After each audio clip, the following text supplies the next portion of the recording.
Hello बच्चा party, welcome back to the yet another session. और आज की क्लास में हम एक नया चैप्टर स्टार्ट करने वाले हैं जिसका नाम है final accounts of sole proprietor. बच्चों, इस चैप्टर के अंदर आप बेसिकली अब फाइनली पढ़ने वाले हो कि जो अभी तक हम अकाउंटिंग करते हुए आ रहे थे, हम सबसे पहले जर्नल कर रहे थे, फिर हम लेजर कर रहे थे, फिर उससे हम ट्रायल बैलेंस बनाए। बीच में बहुत सारी चीज़ें हमने बनाई जो कि अकाउंट्स का पार्ट नहीं है बट अकाउंटिंग के अंदर आता है। जैसे हमने रेक्टिफिकेशन किया, बिल्स ऑफ एक्सचेंज की अकाउंटिंग हमने की, ठीक है, बैंक रिकन्सिलिएशन स्टेटमेंट हमने बनाया। Those are not part of accounts. Primary account, primary accounts आपका यही सब था, जर्नल लेजर बनाओ, ट्रायल बैलेंस बनाओ, उससे फाइनल अकाउंट्स बन जाता है। ट्रायल बैलेंस अगेन कंपलसरी नहीं होता, आप चाहो तो नहीं भी बनाओ, अकाउंट्स का पार्ट नहीं है वो, कंपलसरी नहीं। Trial balance is a statement to check arithmetical accuracy only, it is not the part of account, ठीक है। लेकिन बच्चों, फाइनल अकाउंट्स में क्या होता है बेसिकली? अब जैसे मेरे को एक बात बताओ, हमने एक कॉन्सेप्ट पढ़ा है, एक अकाउंटिंग प्रिंसिपल पढ़ा है, पीरियोडिसिटी पढ़ा है क्या? फटाफट से बताओ। हमने एक अकाउंटिंग प्रिंसिपल पढ़ा है, बहुत इजी चैप्टर है ना ये, देखते जाओ तुम। हमने एक कॉन्सेप्ट पढ़ा है बच्चों, पीरियोडिसिटी। ये कॉन्सेप्ट क्या बोलता है? ये कॉन्सेप्ट बोलता है कि आप ना एक समय फिक्स कर लो कि यहां से यहां तक आप जो भी अकाउंटिंग करोगे उस बेसिस पे आप अपने बिजनेस का एक बार हाल चाल, बोले तो प्रॉफिट या लॉस क्या कर रहे हो, वो एक बार निकाल के देखोगे। आप एक समय फिक्स कर लो, वो समय एक हफ्ता हो सकता है, एक महीना हो सकता है, एक साल हो सकता है, 5 साल हो सकता है, 10 साल हो सकता है, वो आप फिक्स कर लो। जनरली लोग 1 ईयर फिक्स करते हैं इसको, और वो भी 1 अप्रैल से 31 मार्च, ताकि इनकम टैक्स एक्ट से वो मैच कर सकें। ओके, तो जनरली 1 साल लोग इसको फिक्स करते हैं। तो आप अपने बिजनेस का एक टाइम फ्रेम फिक्स कर लो कि आप हर इतने समय में, हर 12 महीने में एक बार अपने बिजनेस का प्रॉफिट चेक करोगे कि आपके बिजनेस में प्रॉफिट हो रहा है या लॉस हो रहा है, और अगर हो रहा है तो कितना हो रहा है। करेक्ट, पीरियोडिसिटी कॉन्सेप्ट यही बोलता है। फटाफट से बताओ। पीरियोडिसिटी कॉन्सेप्ट यही बात करता है कि आप अपने बिजनेस का प्रॉफिट एंड लॉस चेक करोगे after this interval of time, what ever जो भी आपने फिक्स किया है, 12 महीने। ओके, तो अब बच्चों इसी कॉन्सेप्ट को ध्यान में रखते हुए, पीरियोडिसिटी को ध्यान में रखते हुए, जब 12 महीने हो गए, अब मुझे अपने बिजनेस का प्रॉफिट चेक करना है। प्रॉफिट चेक करने का तरीका बड़ा सिंपल है। मेरे को एक बात बताओ, जो भी मेरी इनकम हुई है उसमें से मैं एक्सपेंसेस यानी कि खर्चे माइनस कर दूं, तो क्या यही मेरा प्रॉफिट नहीं हो जाएगा? फटाफट से बताओ एक बार। जो भी मेरी इनकम हुई है,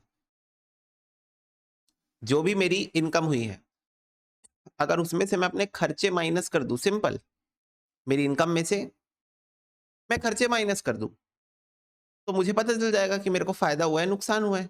बच्चों, अगर मेरी इनकम ज्यादा होगी तो मेरे को प्रॉफिट हुआ होगा, अगर मेरे खर्चे ज्यादा होंगे तो मेरे को लॉस हुआ होगा। हम्म, जैसे कि मान लो सेल्स है। सेल्स बच्चों मतलब मैंने सामान बेचा 10 लाख रुपए का। परचेजेस, मैं सामान खरीद के लाया था, मैं सामान खरीद के लाया था 6 लाख रुपए का। और मैंने कुछ अदर एक्सपेंसेस भी किए हैं, जैसे मेरी दुकान का रेंट, इलेक्ट्रिसिटी, ये वो, वर्कर है उसको सैलरी देना, ये सब ये भी मेरा खर्चा है 2.5 लाख रुपए। तो अगर मैं तुमसे पूछूं, ये मेरा 1 साल का डेटा है ना, 1 साल का, अगर मैं तुमसे पूछूं, बताओ बच्चों मेरे बिजनेस में मेरे को प्रॉफिट हुआ है कि लॉस हुआ है, क्या बोलोगे तुम? बताओ।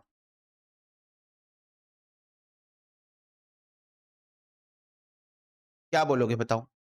अगर मैं तुमसे पूछूं, बताओ मुझे बिजनेस में प्रॉफिट हुआ है कि लॉस हुआ है, क्या बोलोगे? 1.5 लाख का भैया आपको प्रॉफिट हुआ है। ओके, 1,50,000 का भैया आपको प्रॉफिट हुआ है। मैंने पूछा कैसे? मैंने पूछा कैसे पता चला कि मुझे 1.5 लाख का प्रॉफिट हुआ है? तुमने कहा भैया इतनी बेसिक बात, इतनी बेसिक बात आप पूछ रहे हो हमसे। आपने 10 लाख का सामान बेचा है, 6 लाख में उसको खरीदा था, 2.5 लाख के आपके इधर उधर खर्चे हो गए, शॉप का रेंट, इलेक्ट्रिसिटी, वर्कर्स एक्सेट्रा। तो 8.5 lakh, 8,50,000 rupees is your expenses, 10 lakh rupees is your sales. तो इन दोनों के बीच में जो डिफरेंस है 1,50,000, दिस इज योर प्रॉफिट। बच्चों सिंपल है ना? Come on everyone tell me, simple है ना? तो इस चैप्टर में यही तो करना है, इस चैप्टर में यही तो करना है, इनकम माइनस एक्सपेंस करके प्रॉफिट निकालना है, that's it. This is the purpose which we are going to serve in this chapter. Income minus expense करके प्रॉफिट निकालना है, दैट्स इट। बस इसको ना हम ऐसे कैजुअली ना लिख के एक प्रॉपर फॉर्मेट में लिखना सीखेंगे, दैट्स इट। सीखना वही है ना, ये तुमको ऑलरेडी आता है, ये तुमने बचपन से सीखा होगा कि प्रॉफिट कैसे निकालते हैं, ये तुमको ऑलरेडी आता है। हम ये सीखेंगे कि अकाउंट्स के फॉर्मेट में इसको कैसे लिखेंगे। ओके, अकाउंट के फॉर्मेट में उसको कैसे लिखेंगे, ये हमको इस चैप्टर में सीखना है। ठीक है भैया। अब बच्चों हम इस चैप्टर के अंदर ना जो फाइनल अकाउंट्स बनाने वाले हैं वो ना एक सोल प्रोप्राइटर की बनाने वाले हैं। किसकी बनाने वाले हैं? सोल प्रोप्राइटर की। कौन होता है एक सोल प्रोप्राइटर? एक ऐसा पर्सन जो अकेले बिजनेस चला रहा होता है। मतलब इसका मतलब ये नहीं है कि वो अकेले बिजनेस में काम कर रहा होता है, इसका मतलब ये कि एक अकेला ओनर होता है, वो सिंगल ओनर। कैसा ओनर? Single owner. मतलब वो एक अकेला ओनर होता है, क्योंकि अगर दो ओनर हो जाए तो वो सोल प्रोप्राइटर नहीं, वो पार्टनरशिप हो जाएगी। अगर दो या दो से ज्यादा ओनर हो जाए तो वो सोल प्रोप्राइटर नहीं, पार्टनरशिप हो जाएगी। आप चाहो तो एक लिमिट है, उस लिमिट से ज्यादा लोगों को अपने साथ रखकर एक प्राइवेट लिमिटेड कंपनी भी बना सकते हो।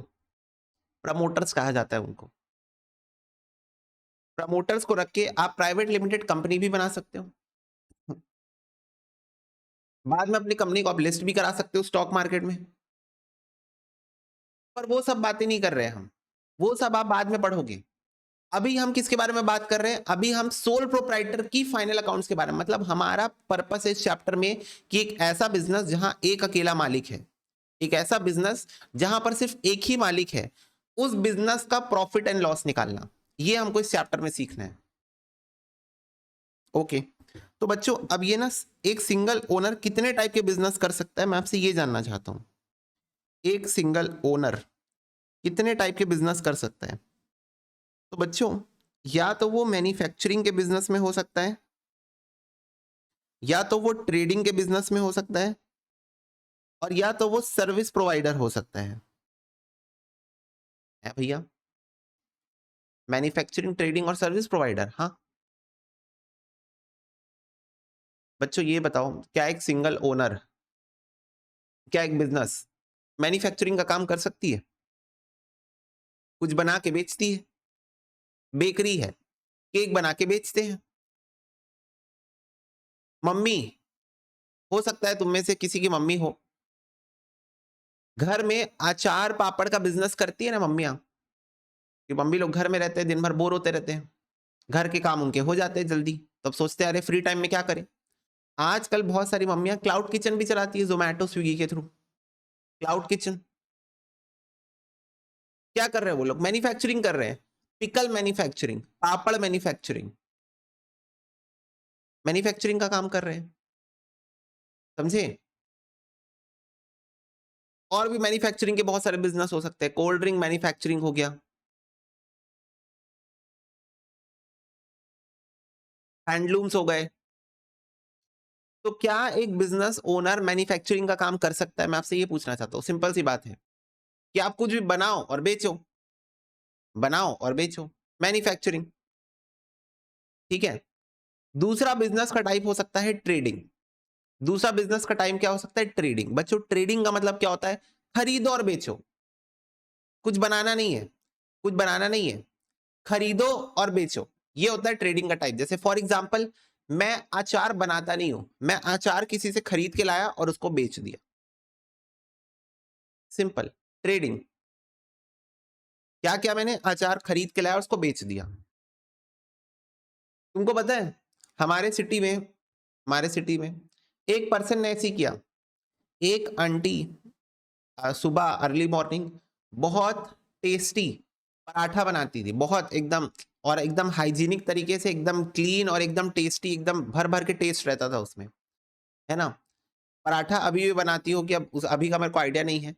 तो वो बंदा और वो आंटी सिंपल प्लेन अपना नॉर्मल लाइफ जीना चाहती है, वो उनको कोई ये सब जोमेटो स्विगी वगैरह नहीं चाहिए, उनको आराम से वो 10 बजे तक बस बनाती है, सुबह 10 AM तक। जो भी ब्रेकफास्ट करना चाहते हैं, कॉलेज जाने वाले स्टूडेंट, जॉब में जाने वाले आते थे खाते थे। तो वो बंदा क्या किया, अब वो आंटी सिंपल 20 रुपीज में बच्चों एक पराठा देती थी, और बड़ा बल्कि पराठा, एक पराठे में आपका पेट भर जाएगा, 20 रुपीज ओनली। ठीक है। वो बंदा क्या किया, इस पराठे की शॉप को अपने नाम से, मतलब उनकी शॉप को नहीं, अपने नाम से एक अपने नाम से एक जोमेटो में अपना अकाउंट खोल लिया, स्विगी में जोमेटो में अपना अकाउंट खोल लिया और अपना रेस्टोरेंट दिखाया। अब जो भी ऑर्डर्स आते थे, जो भी पराठे का ऑर्डर आ रहा है, आलू का पराठा, पनीर का पराठा, जो भी ऑर्डर आ रहा है, वहीं बैठा रहता था दुकान में, आंटी को बोलता था आंटी जल्दी ये 2 आलू पराठा पैक कर दो, आंटी ये 2 पनीर पराठा पैक कर दो, वो कर दो, ठीक है। और कितने रुपए में बेच रहा था? 50 रुपीज में, 60 रुपीज में। 50 रुपीज में आलू पराठा, 60 रुपीज में, 70 रुपीज में पनीर पराठा। तो मुझे एक बात बताओ, वो बंदा खुद पराठा बना रहा है या वो एज इट इज खरीद के बेच रहा है? Come on everyone tell me. Aunty क्या कर रही है? वो तो मैन्युफैक्चरिंग कर रही है। I want to ask you, वो लड़का क्या कर रहा है? वो लड़का ट्रेडिंग कर रहा है। क्या कर रहा है? ट्रेडिंग, खरीद रहा है बेच रहा है, खरीद रहा है बेच रहा है, खरीद रहा है बेच रहा है। बच्चों, स्टॉक मार्केट में भी तुम लोग जो स्टॉक खरीद के बेचते हो, खरीदते हो फिर बेच देते हो, फिर खरीदते हो फिर बेच देते हो, तो उसको भी क्या बोलते हैं? फटाफट से बताओ, सारे बच्चे बताओ, उसको भी क्या बोलते हैं? ट्रेडिंग बोलते हैं। क्योंकि तुम एज इट इज उसको खरीद के बेच रहे हो, उसमें तुम ना कोई वैल्यू एडिशन नहीं कर रहे हो, उसमें तुम कोई वैल्यू एडिशन नहीं कर रहे हो, बस खरीद के बेच रहे हो, खरीद के बेच रहे हो, खरीद के बेच रहे हो। ट्रेडिंग, ट्रेडिंग है वो। तुम्हारे घर के पास किराने की दुकान है, ग्रोसरी शॉप है, क्या है वो? ट्रेडिंग। खरीद के बेच रहा है वो दुकान वाला, बस खुद नहीं बना रहा है, सब चीजें खरीदता है होलसेलर से, डिस्ट्रीब्यूटर से, और उसको बेचता है। तो ये second type of the business हुआ। एंड थर्ड टाइप है बच्चों सर्विस प्रोवाइडर, यानी कि मैं, यानी कि सैलून, यानी कि सैलून सर्विस प्रोवाइडर, मैं service provider, consultancy, advocate, doctor, service provider. मेरे को बताओ, हम डॉक्टर क्या जाते हैं? हम डॉक्टर क्या जाते हैं? बोलते हैं तबीयत खराब है, तो क्या डॉक्टर हमारी तबीयत ठीक करने के लिए हमको कोई प्रोडक्ट देते हैं क्या?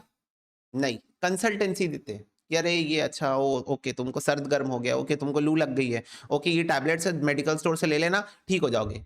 यस, प्रिस्क्रिप्शन प्रोवाइड करते हैं। ओके, हम सैलून जाते हैं, तो बताओ, बाल कटाने जाते हैं, तो सैलून जब जाते हैं तो वहां पर क्या वो हमारे हाथ में पकड़ा देते, ये लो कैची, ये लो कंघी, कॉम्ब, खुद ही काट लो बाल? नहीं। क्या हमें कोई प्रोडक्ट देते? नहीं, सर्विस देते हैं, हमारा हेयर कट कर देते हैं, सर्विस। तुम लोग मेरे पास आते हो तो क्या मैं तुमको कोई प्रोडक्ट देता हूं? नहीं, मैं तुमको नॉलेज देता हूं, which can not be seen or touched, which can not be seen or touched, it can be feel. तुम इसको बस फील कर सकते हो, सर्विस। तो बच्चों, थर्ड टाइप का सोल प्रोप्राइटर होता है सर्विस। क्या ये बात क्लियर है? थर्ड टाइप का सर्विस प्रोवाइडर हो सकता है सर्विस। हाँ, प्रोडक्ट देते हैं कॉम्प्लीमेंट्री, जैसे फॉर एग्जांपल मैं सर्विस प्रोवाइड कर रहा हूँ, साथ में तुमको बुक्स देता हूँ, बुक्स बुक्स बुक्स, तो बुक्स गुड है बच्चों, लेकिन एज पर लॉ तुमको पता है कंपोजिट सप्लाई में आ जाता है वो, तो सर्विस में ही काउंट होगा, और वो उसमें कुछ गुड्स कंपोनेंट इंक्लूडेड है obviously, but I am talking about कि ये बहुत, मतलब समझ रहे हो, तुम्हारी क्लास अगर 10,000 की है तो उसके अंदर सिर्फ 500,000 की बुक है, 9,000 की तो वो इंटेलेक्चुअल प्रॉपर्टी की ही कॉस्ट है, समझ रहे हो? अगर 10,000 की क्लास है तुम्हारी तो उसमें हार्डली 500,000 रुपए बुक की कॉस्ट होगी, 9,000 रुपए is the intellectual property rights जो आपको मिल रहे हैं, जो मेरा दिमाग का एक हिस्सा तुमको मिल रहा है, उसकी कॉस्ट 9,000 है, समझ रहे हो? तो वो ऐसे जीएसटी में भी तुम देखोगे कंपोजिट सप्लाई के अंदर आता है। ओके, एनीवेज, तो बच्चों इन तीन तरीके से सोल प्रोप्राइटर अपना बिजनेस कर सकता है। It may be manufacturing, may be trading, okay, हाँ मेन सर्विस ही है, यस, और it may be service provider, ठीक है। तो बच्चों, जो बंदा मैन्युफैक्चरिंग का बिजनेस कर रहा है वो सबसे पहले तो मैन्युफैक्चरिंग अकाउंट बनाता है, ये पता लगाने के लिए कि वो जो गुड्स को बना रहा है उसकी कॉस्ट क्या है। ध्यान में रखना, एमसीक्यू बच्चों, हर वो बात जो मैं यहां पर बोल रहा हूं एमसीक्यू के लिए रेलेवेंट है, बड़े क्वेश्चंस तो है ही है, साथ में एमसीक्यू के लिए रेलेवेंस है उसकी, तो ये बात मेरी ध्यान से सुनते हुए चलना। एक बंदा सोल प्रोप्राइटर जो मैन्युफैक्चरिंग के बिजनेस में इन्वॉल्व है, उसको अपने गुड्स की कॉस्ट निकालनी है, उसको अपने गुड्स की कॉस्ट निकालनी है, तो वो मैन्युफैक्चरिंग अकाउंट बनाता है गुड्स की कॉस्ट निकालने के लिए। इसके बाद बच्चों, इन गुड्स को ना वो अपनी दुकान में लेके जाता है और वहां पर वो उसको बेचता है, तो उससे उसको क्या प्रॉफिट होगा वो पता लगाने के लिए वो ट्रेडिंग अकाउंट बनाता है, प्रॉफिट ऑन गुड्स सोल्ड, ये पता लगाने के लिए वो ट्रेडिंग अकाउंट बनाता है। उसके बाद वो प्रॉफिट एंड लॉस नाम का एक अकाउंट बनाता है। ये सब अकाउंट्स के नाम हैं, ठीक है, manufacturing account, trading account, PNL account. इस अकाउंट में बच्चों इसको अपने बिजनेस का नेट प्रॉफिट पता चलता है। नेट प्रॉफिट मतलब बच्चों गुड्स को बेच के मैंने मान लो 60 रुपए का गुड्स 100 रुपए में बेच दिया, तो तुमने कहा भैया आपको ना 40 रुपए का प्रॉफिट हो गया, मजा आ गया देख के, भैया मजा आ गया देख के, 40 रुपए का आपको प्रॉफिट हो गया। मैंने कहा बच्चों ये मेरा ग्रॉस मार्जिन है। क्या है ये मेरा ग्रॉस मार्जिन, मतलब मैंने गुड्स को 60 रुपए में खरीद के 100 रुपए में बेच दिया।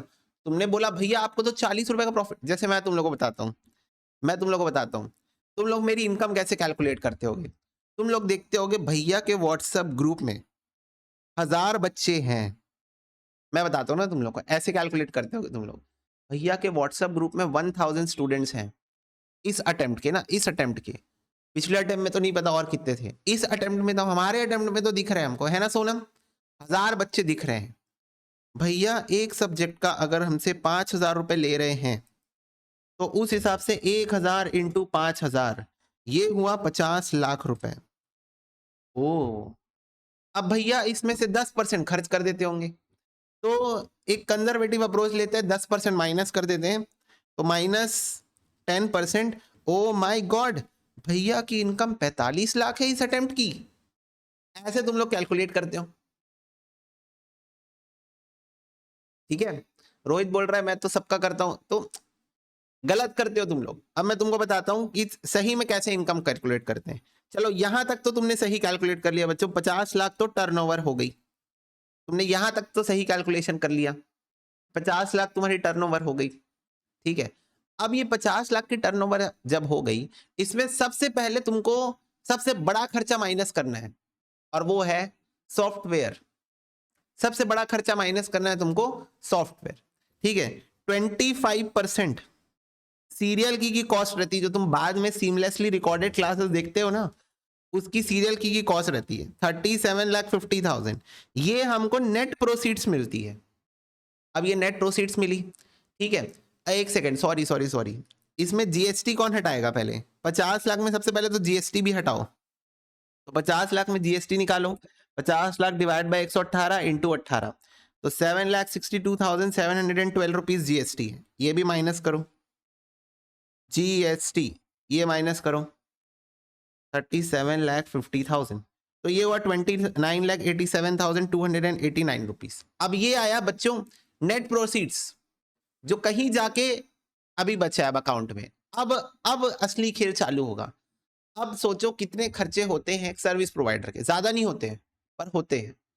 कितने खर्चे होते हैं सर्विस प्रोवाइडर के, सबसे पहले तुम्हारे लेक्चर्स जिसमें स्टोर होते हैं AWS में, Amazon AWS सर्विस प्रोवाइड करता है, क्लाउड स्टोरेज है वो, वहीं पे तुम्हारे लेक्चर बच्चों, जैसे यूट्यूब में तुम जैसे क्लिक करते हो तो लेक्चर चलता है ना, वैसे ही मेरी ऐप में भी चलता है। तो ये लेक्चर स्टोर कहाँ पर है, Amazon के AWS सर्वर पे स्टोर है। तो सर्वर की साल भर की कॉस्ट होती है, फिर आपका नॉर्मल जिस जगह पे पढ़ाया जाता है वहां का रेंट, 4-5 इंप्लॉइज है उनकी सैलरी, ठीक है, तो कुछ टेक्निकल टीम हो गई, कुछ सेल्स टीम हो गई, उनकी सैलरी। बाकी तुम्हारे majorly depreciation of the fix assets है, जो भी फिक्स है उसके डेप्रीसिएशन। मेरी सैलरी की इम्प्लिसिट कॉस्ट, हालांकि वो अकाउंट फॉर नहीं होती है, क्यों, क्योंकि मैं सोल प्रोप्राइटर हूं, तो it is not an acceptable deduction against your profit as per income tax act, पर फिर भी implicit cost of my salary, ठीक है, वो हो गई। और तुम्हारे और चिटर पिटर खर्चे तो होते ही, इलेक्ट्रिसिटी का हो गया, वाईफाई चार्जेस हो गए, ये सब खर्चे। यूट्यूब प्रीमियम क्या है, यूट्यूब प्रीमियम तो मैं स्टूडेंट वाला लेके रखा हूँ, 90 रुपए देता हूँ महीने का बस। भैया रेगुलर में हो या कंपोजिशन में, रेगुलर में।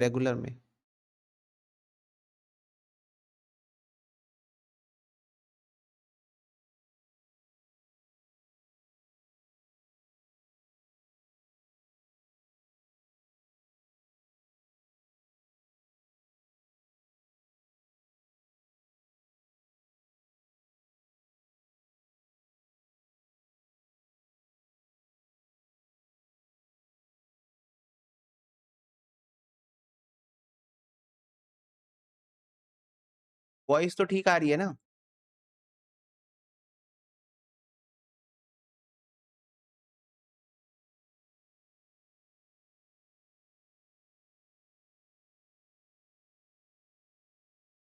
Yes, okay.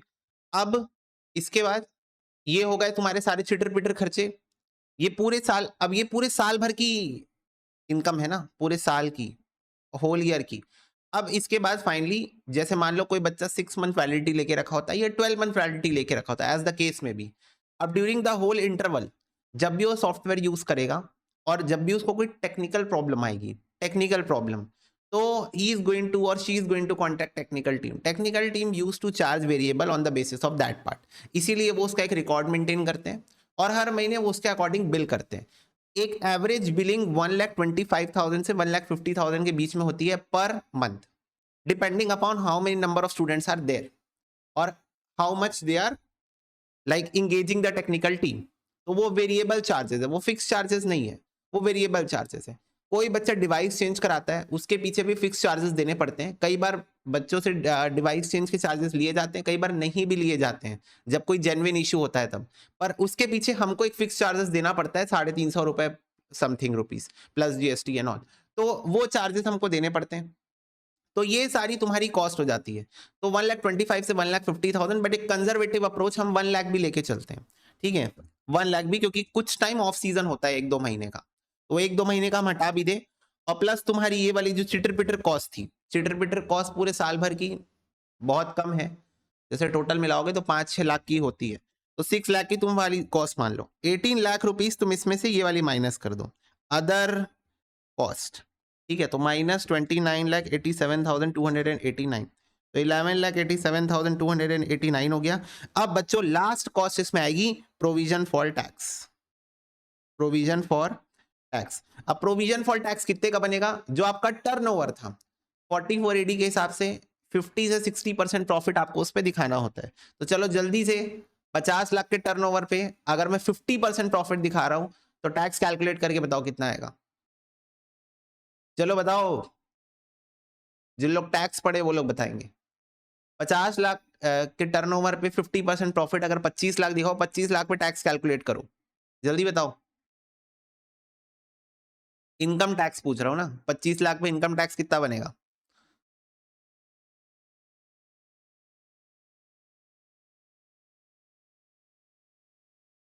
हाँ, न्यू रिजिम, न्यू रिजिम।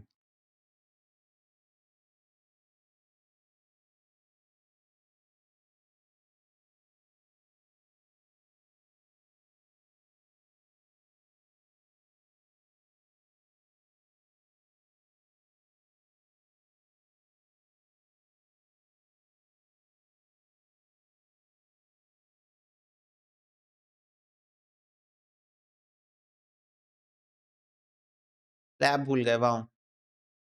हालांकि 50% प्रॉफिट नहीं दिखाता है, एक्चुअल के हिसाब से कैलकुलेट कर लेते हैं, 30% के आसपास, क्योंकि ये सब एस्टिमेटेड है।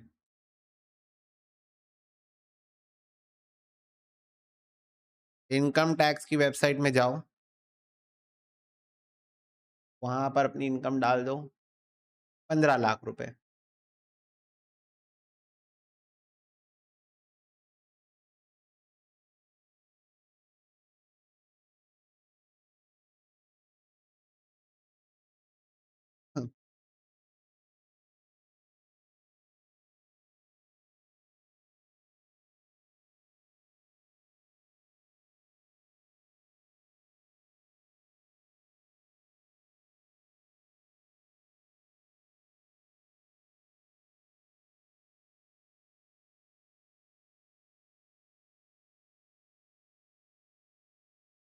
जो टैक्स कैलकुलेशन आ रहा है 1,11,380, 1,11,380, 15 लाख की इनकम में, तो 11,87,289 माइनस 1,11,380, तो 10,75,909। बच्चों ये वो पैसा है जो मैं अपने मन से यूज कर सकता हूं, ये वो पैसा है जो मैं अपने मन से यूज कर सकता हूं। समझ गए?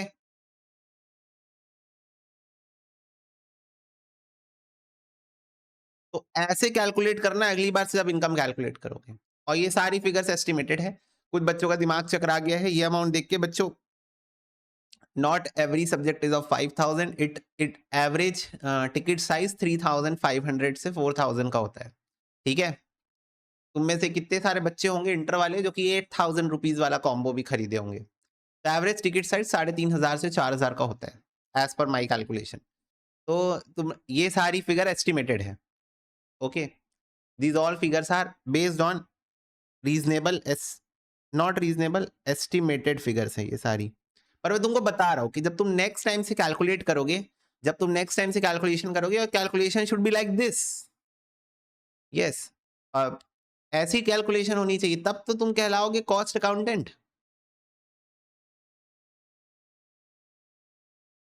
ओके, हाँ सच्ची थोड़ी कोई क्यों बताएगा, नहीं बिल्कुल बता सकता हूँ तुमको सच्ची इनकम, पर उसके लिए मेरे को पूरा डेटा बनाना पड़ेगा अच्छे से,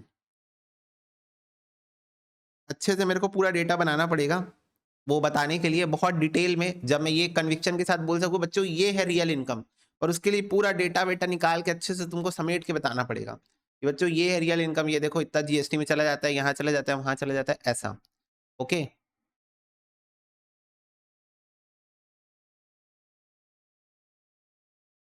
ओके, यस, चलो अप्रोक्सीमेटली बोल दो, हर्ष जितना बताया ना अप्रोक्सीमेटली उतना ही है, उससे थोड़ा सा ज्यादा।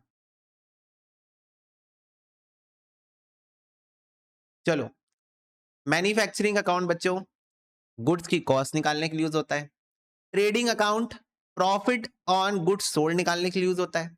और PNL account profit and loss account, आपका profit and loss account net profit निकालने के लिए यूज होता है। क्या ये बात क्लियर है? फटाफट से बताओ। और बच्चों अब इसमें एक और चीज बनाई जाती है, क्या? Balance sheet.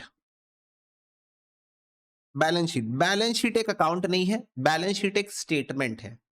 बैलेंस शीट बच्चों एक अकाउंट नहीं है, बैलेंस शीट एक स्टेटमेंट है। क्या स्टेटमेंट है? एक ऐसा स्टेटमेंट जहां पर आप अपनी सारी एसेट्स दिखाते हो प्लस अपनी सारी लायबिलिटीज दिखाते हो। क्या ये बात सबको समझ में आती है? तो एक और चीज हमको बनानी है, बैलेंस शीट, जहां पर आप अपनी सारी एसेट्स दिखाओगे, अपनी संपत्ति दिखाओगे और अपने उधार यानी कि लायबिलिटी दिखाओगे। द पॉइंट इज क्यों दिखाना है? मेरे को एक बात बताओ, फटाफट से सारे बच्चे बताओ। मैं आज एक सोल प्रोप्राइटर हूं, कल को मेरा बिजनेस बड़ा होगा, मैं पार्टनरशिप बनूंगा और बड़ा होगा, मैं प्राइवेट लिमिटेड कंपनी बनूंगा, बनूंगा कि नहीं बनूंगा? फटाफट से बता दो एक बार, सारे बच्चे एक बार बता दो। आज तो मेरा बिजनेस बच्चों सोल प्रोप्राइटर है, लो स्केल में है अभी, अभी तो मतलब क्या कहें, बिजनेस कहलाने के लायक भी नहीं है, इतना छोटा बिजनेस है। लेकिन कल को मेरा बिजनेस बड़ा होगा, और बच्चों जब बिजनेस बड़ा होता है तो तुमने अभी सुना होगा बीबी वर्चुअल्स को वेरांडा हाउस ने एक्वायर किया है 251 करोड़ रुपीस में। BB virtuals is one of the coaching in CA industry, और सीए इंडस्ट्री की उस कोचिंग को वेरांडा हाउस भी एक कोचिंग इंडस्ट्री है, एक कंपनी है जो कि कोचिंग का ही काम करती है। जेके शाह को भी उन्हीं ने एक्वायर किया था, वेरांडा हाउस ने। उन्होंने अभी बीबी वर्चुअल्स का 51% शेयर एक्वायर किया है 251 करोड़ में। तो बच्चों ये 251 करोड़ कैसे डिसाइड हुआ होगा? कैसे डील नेगोशिएट हुई होगी? कैसे? बताओ ना। किसी बिजनेस को तुम कब खरीदना चाहते हो? जब वो बिजनेस प्रॉफिट कमा रहा है प्लस उस बिजनेस के पास तगड़े एसेट्स है। बोलो हाँ। उस बिजनेस, वो बिजनेस का अर्निंग पोटेंशियल तगड़ा है, उस बिजनेस का प्रॉफिट तगड़ा है, फ्यूचर अर्निंग कैपेबिलिटी अच्छी है, गुडविल अच्छी है, प्लस दूसरी बात मार्केट, हाँ मार्केट की जो शेयर है वो अच्छी है, और प्लस बिजनेस के पास अच्छे खासे एसेट्स हैं। तो तुमको जब किसी इन्वेस्टर से पैसा चाहिए होगा, इन्वेस्टर से, investor, shark tank, come on everyone, किसी इन्वेस्टर से तुमको पैसा चाहिए होगा, तो उस इन्वेस्टर को तुम जाके अपना जलवा दिखाओगे। कैसे जलवा दिखाओगे? प्रॉफिट ही ना बताओगे, प्रॉफिट बताओगे, यही तो जलवा है ना तुम्हारा, कि देखो मैं इतना प्रॉफिट कमाता हूं, कर लो मुझे एक्वायर, दे दो मुझे 100 करोड़ रुपए। चलो फटाफट से बताओ।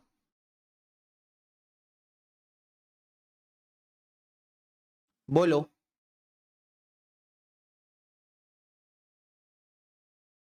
फटाफट से बताओ। है ना, अपना प्रॉफिट दिखा के जलवा दिखाओगे ना तुम।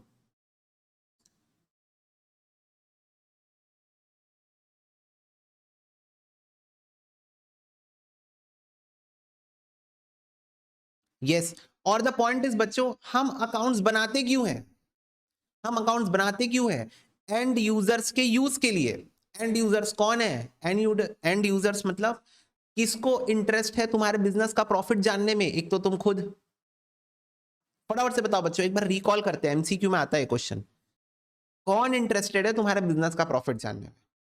मेरे को एक बात बताओ, मेरे को एक बात बताओ, तुमको इंटरेस्ट होगा तुम्हारे पड़ोसी के, चाचा के, मामा के बेटे के, भाई के, दोस्त के, नाना के, चाचा के बेटे के बिजनेस का प्रॉफिट जानने का? नहीं। तुमको क्यों इंटरेस्ट होगा उनके बिजनेस का प्रॉफिट जानने का? नहीं। तुमको अपने बिजनेस का प्रॉफिट जानने में बहुत इंटरेस्ट होगा। तो पहली बात तो ये कि तुम्हारे बिजनेस का प्रॉफिट जानने में तुम खुद इंटरेस्टेड हो। दूसरी बात, तुम्हारे इंप्लॉय इंटरेस्टेड है। क्यों? क्योंकि तुम्हारे बिजनेस में अगर प्रॉफिट हो रहा होगा तो तुम्हारे इंप्लॉय सिक्योर्ड है कि हाँ भाई चलो इसको प्रॉफिट हो रहा है, हमारा तो फ्यूचर सिक्योर है। पर अगर तुम्हारे बिजनेस में लॉस हो रहा है, लॉस लॉस लॉस लॉस पे लॉस हो रहा है, तुम्हारे इंप्लॉय डर जाएंगे, भागने की फिराक पे बैठ जाएंगे।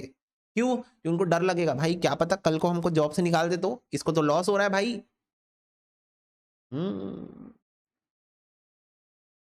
बिजनेस से निकाल दिया तो, हमको जॉब से निकाल दिया तो, अब अभी से कोई जॉब ढूंढने लग जाते हैं तो लॉस हो रहा है। तुम्हारे एम्प्लॉयज इंटरेस्टेड हैं, तुम्हारे क्रेडिटर्स इंटरेस्टेड है। क्रेडिटर्स, अच्छा क्यों? क्योंकि क्रेडिटर से तुमने उधार में सामान लिया है। क्रेडिटर से तुमने उधार में सामान लिया है, तो कल को अगर तुम पैसा नहीं पे कर पाए तो क्रेडिटर्स फंस जाएंगे ना, क्योंकि तुमको लॉस हो रहा है। तो क्रेडिटर्स इंटरेस्टेड है।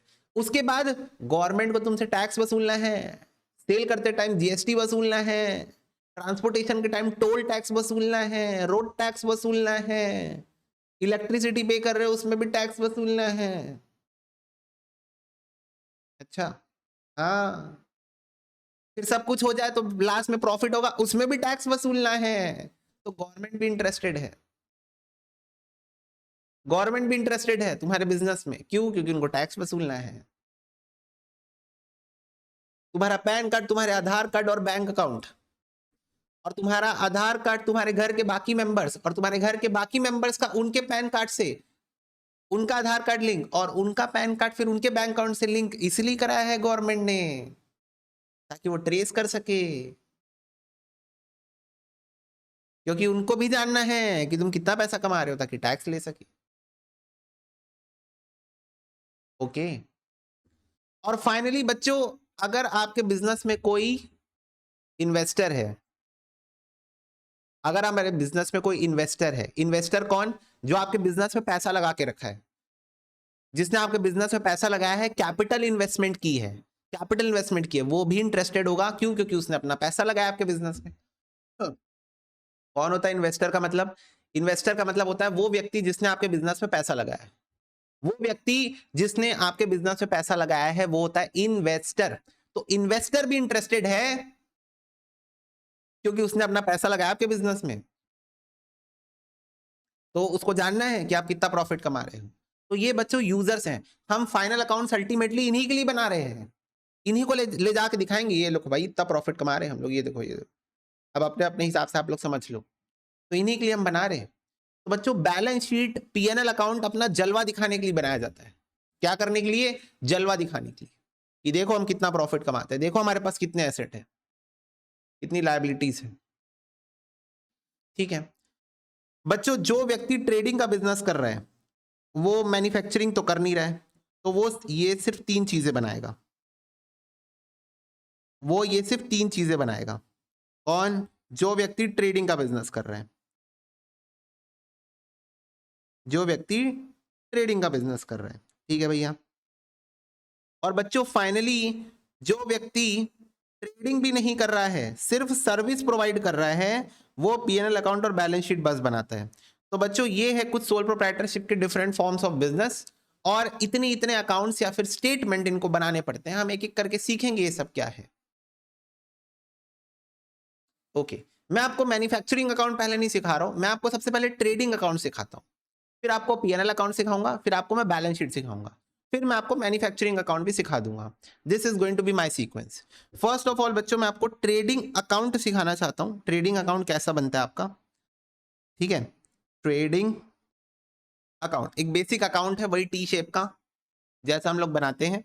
डेट कॉलम इसमें होता नहीं है, बस सिंपली पर्टिकुलर्स और अमाउंट कॉलम होता है, जो आपने सीखा हुआ है लेजर में। ओके, ये देखो लाइक दिस। अब बच्चों मैं ना आपको प्रेजेंटेशन सिखाना है, मुझे आपको आपको ये तो पता है प्रॉफिट कैसे निकाला जाता है, इनकम माइनस एक्सपेंस। आपको पता है प्रॉफिट कैसे निकाला जाता है, income minus expense. Okay, periodicity concept बोलता है एक साल का निकालना है, ठीक है। नॉमिनल अकाउंट का रूल बोलता है debit all expenses and losses, credit all incomes and gains, ठीक है। तो पहले एक चीज मैं आपको बताना चाहता हूं, ट्रेडिंग अकाउंट एक नॉमिनल अकाउंट है। अच्छा, ओके, ट्रेडिंग अकाउंट एक नॉमिनल अकाउंट है। तो पहले अपने दिमाग में पहली चीज ट्रेडिंग अकाउंट से रिलेटेड पहली चीज अपने दिमाग में डालो कि trading account is a nominal account and it is going to follow the principle of debit all expenses and losses, credit all incomes and gains। क्या ये बात क्लियर है? Come on everyone, tell me। Debit all expenses and losses, credit all incomes and gains, इस principal पे ये work करेगा। पहली बात हो गई है, ठीक है। दूसरी बात, trading account is going to be prepared for 1 year, ठीक है। Trading account is going to be prepare for 1 year, periodicity concept. तीसरा, मैचिंग प्रिंसिपल भी यूज करूंगा मैं इसमें। एनीवेज बच्चों ये बताओ, अभी मैं सिर्फ तुमसे ट्रेडिंग करवाना चाहता हूं। क्या करवाना चाहता हूं? ट्रेडिंग करवाना चाहता हूं। ट्रेडिंग मतलब खरीदो बेचो, खरीदो बेचो, खरीदो बेचो, बात खत्म बस। तो मुझे एक बात बताओ, खरीदो बेचो प्रोसेस में क्या क्या खर्चे होंगे? चलो चैट बॉक्स में धुआं उड़ा दो, मुझे बताओ खरीदो बेचो बिजनेस में क्या क्या खर्चे होंगे? बस वो खर्चे जो सिर्फ खरीदो बेचो में होंगे। मेरे पास कोई दुकान वुकान नहीं है, रोड पे बेचता हूं मैं, ठीक है। कोई दुकान वुकान नहीं है मेरे पास, मैं रोड में ऐसे ही बैठ जाता हूँ चादर बिछा के और वहीं बैठ के बेचता हूँ, ठीक है। तो बस ये बताओ सिर्फ खरीदने और बेचने में कितने खर्चे होते हैं? तो तुमने पहला बात कहा भैया पहले खरीद के तो लाओगे, तो पहला खर्चा होगा भैया परचेजेस का। तुमने कहा भैया सामान को बेचने के लिए आप पहले खरीद के लाओगे, तो पहला खर्चा हुआ परचेजेस। पहला खर्चा क्या हुआ? परचेजेस। वेरी वेरी गुड, बिल्कुल सही बात। दूसरा खर्चा तुम बोल रहे हो भैया ट्रांसपोर्टेशन, जिसको कुछ बच्चे फ्रेट के नाम से भी बोल रहे हैं, ठीक है। तो मैंने कहा ट्रांसपोर्टेशन कॉस्ट, जो मैं सामान खरीद के ला रहा हूं उसको मेरे को लाना तो पड़ेगा ना, उसको मेरे को उस जगह पे लाना पड़ेगा ना जहां बैठ के बेचने वाला हूं मैं। अच्छा, रेंट का खर्चा मैं नहीं लूंगा, क्यों? क्योंकि मैं रोड में चद्दर बिछा के बेच रहा हूं और वहां मेरे को रेंट नहीं देनी पड़ती, और वहां मेरे को रेंट नहीं देना पड़ता।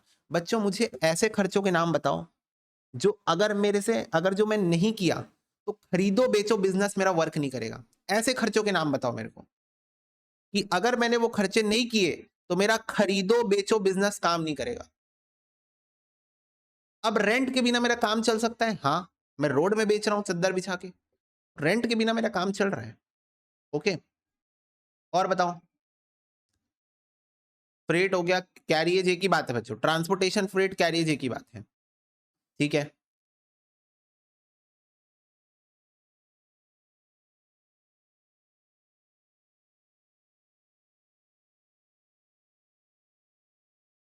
अरे कंपनी थोड़ी बना रहा हूं मधुर, प्रीलिमिनरी एक्सपेंसेस, इनकॉर्पोरेशन एक्सपेंसेस। हम्म, कंपनी थोड़ी बना रहा हूं मैं।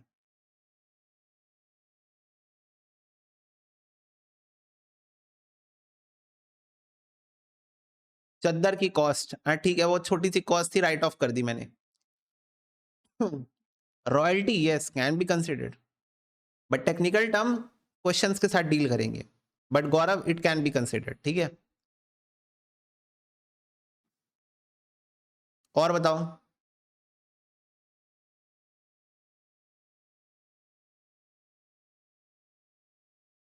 चलो बच्चों, तो मोटा-मोटा तुम्हारे दिमाग में इतने ही खर्चे आ रहे हैं, ठीक है? दूसरा, ये हो गए बच्चों एक्सपेंसेस, ठीक है? एक्सपेंसेस खरीदो बेचो बिज़नेस के, यानी कि ट्रेडिंग बिज़नेस के। दूसरा इनकम का सोर्स क्या है बच्चों? सेल्स। फटाफट से बताओ। इनकम का सोर्स क्या है बच्चों? सेल्स। इनकम का सोर्स क्या है? सेल्स। 1 सेकंड बस रुकना ना।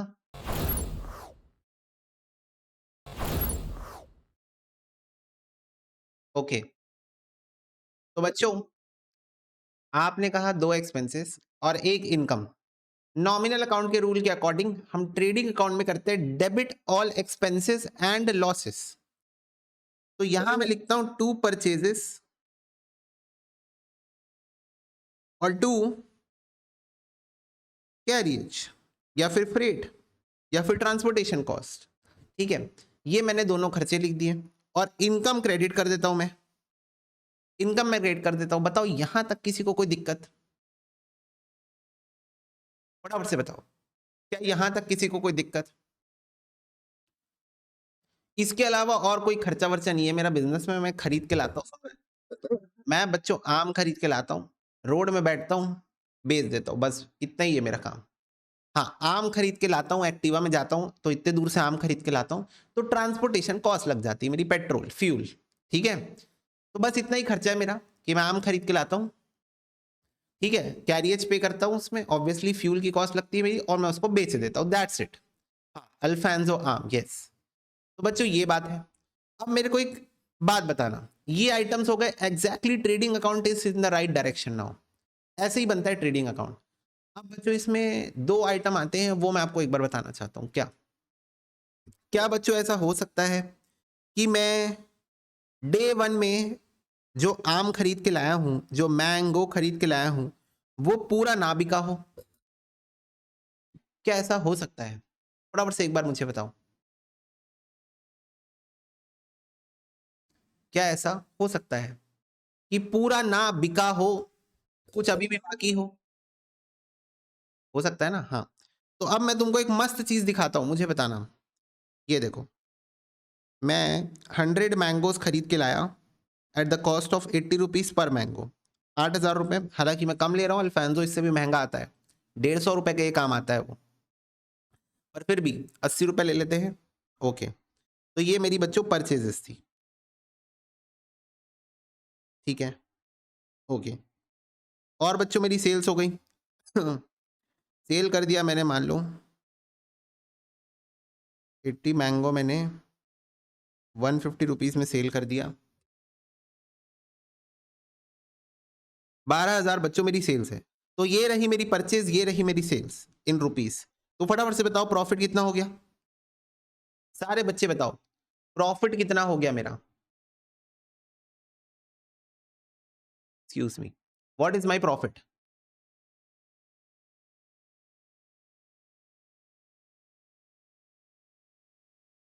4,000 का मेरा यहाँ पर प्रॉफिट हो गया है।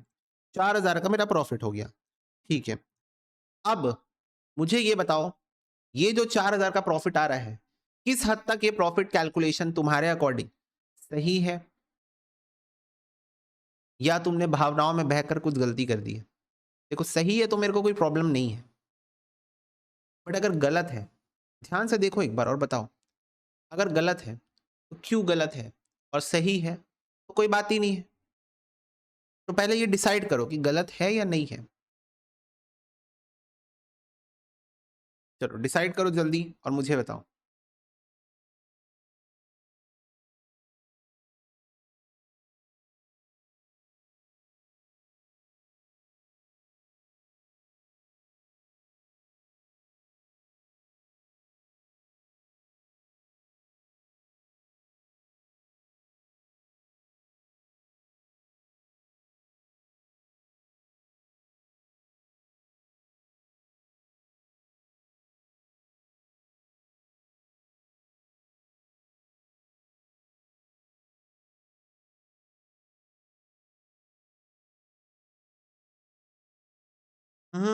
उस पॉइंट ऑफ व्यू से मैंने नहीं पूछा। क्या लगता है? ओके। तो अब बच्चे बोल रहे गलत है, रीज़न बता दिया है सोनम ने कि भैया गलत इसलिए है क्या आपने 100 आम के परचेजेस कॉस्ट को 80 आम के सेल से कंपेयर कर लिया है? फटाफट से बताओ। जिन बच्चों को नहीं भी क्लिक किया था उनसे पूछ रहा हूं। क्या आपने 100 मैंगो की परचेजेस को 80 मैंगो की सेल से कंपेयर कर लिया है, जो कि अपने आप में गलत है? फटाफट से बताओ। यस, मैचिंग प्रिंसिपल का वॉयलेशन है ये तो। मैचिंग प्रिंसिपल क्या बोलता है? मैचिंग प्रिंसिपल बोलता है जितनी आप जो इस पीरियड में इनकम कमा रहे हो उसका ही खर्चा आप इस पीरियड में रिकॉर्ड कर सकते हो। यही बोलता है ना मैचिंग प्रिंसिपल? चलो जल्दी बता दो मुझे। मैचिंग प्रिंसिपल यही बोलता है ना कि जो आपकी इस पीरियड की इनकम है उसी का खर्चा आप इस पीरियड में दिखा सकते हो। इनकम का ही खर्चा इस पीरियड में आपको दिखाना अलाउड है, मैचिंग प्रिंसिपल। तो बच्चों उस हिसाब से तो मेरी कैलकुलेशन क्या ऐसी नहीं होनी चाहिए थी? कैसी भैया? ओहो,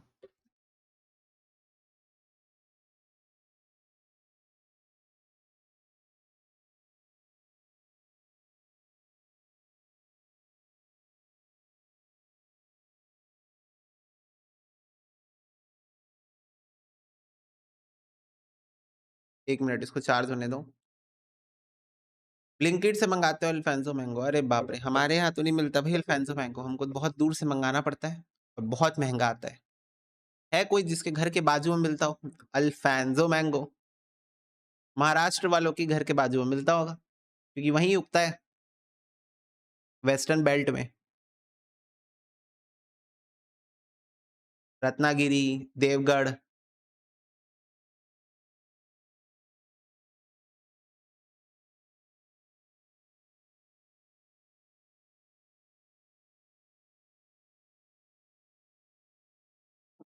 नॉर्मल वाले मैंगो 100 रुपए किलो में भी मिल जाते हैं। यहाँ ये वाले जो होते हैं अल्फांसो मैंगो होते हैं वो, मतलब तुम लोग समझो 2000 2500 रुपए के 12 आते हैं बस, डिपेंडिंग अपॉन कौन से वेंडर से मंगा रहे हो और देवघर का मंगा रहे हो कि रत्नागिरी का मंगा रहे हो।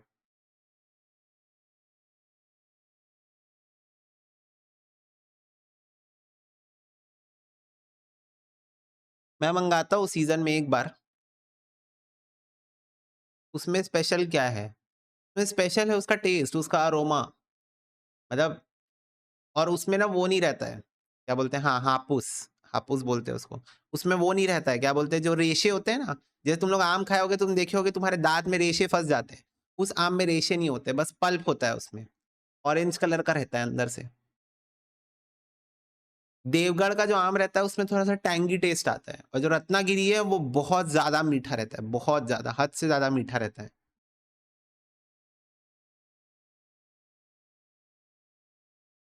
इसीलिए अल्फांसो आम इतना वो है, मोस्ट एक्सपेंसिव आम है इंडिया का, बोल सकते हो तुम। और बेसिकली एक्सपेंसिव होने का रीजन है डिमांड सप्लाई, उसकी प्रोडक्शन लिमिटेड है और डिमांड ज्यादा है इसलिए।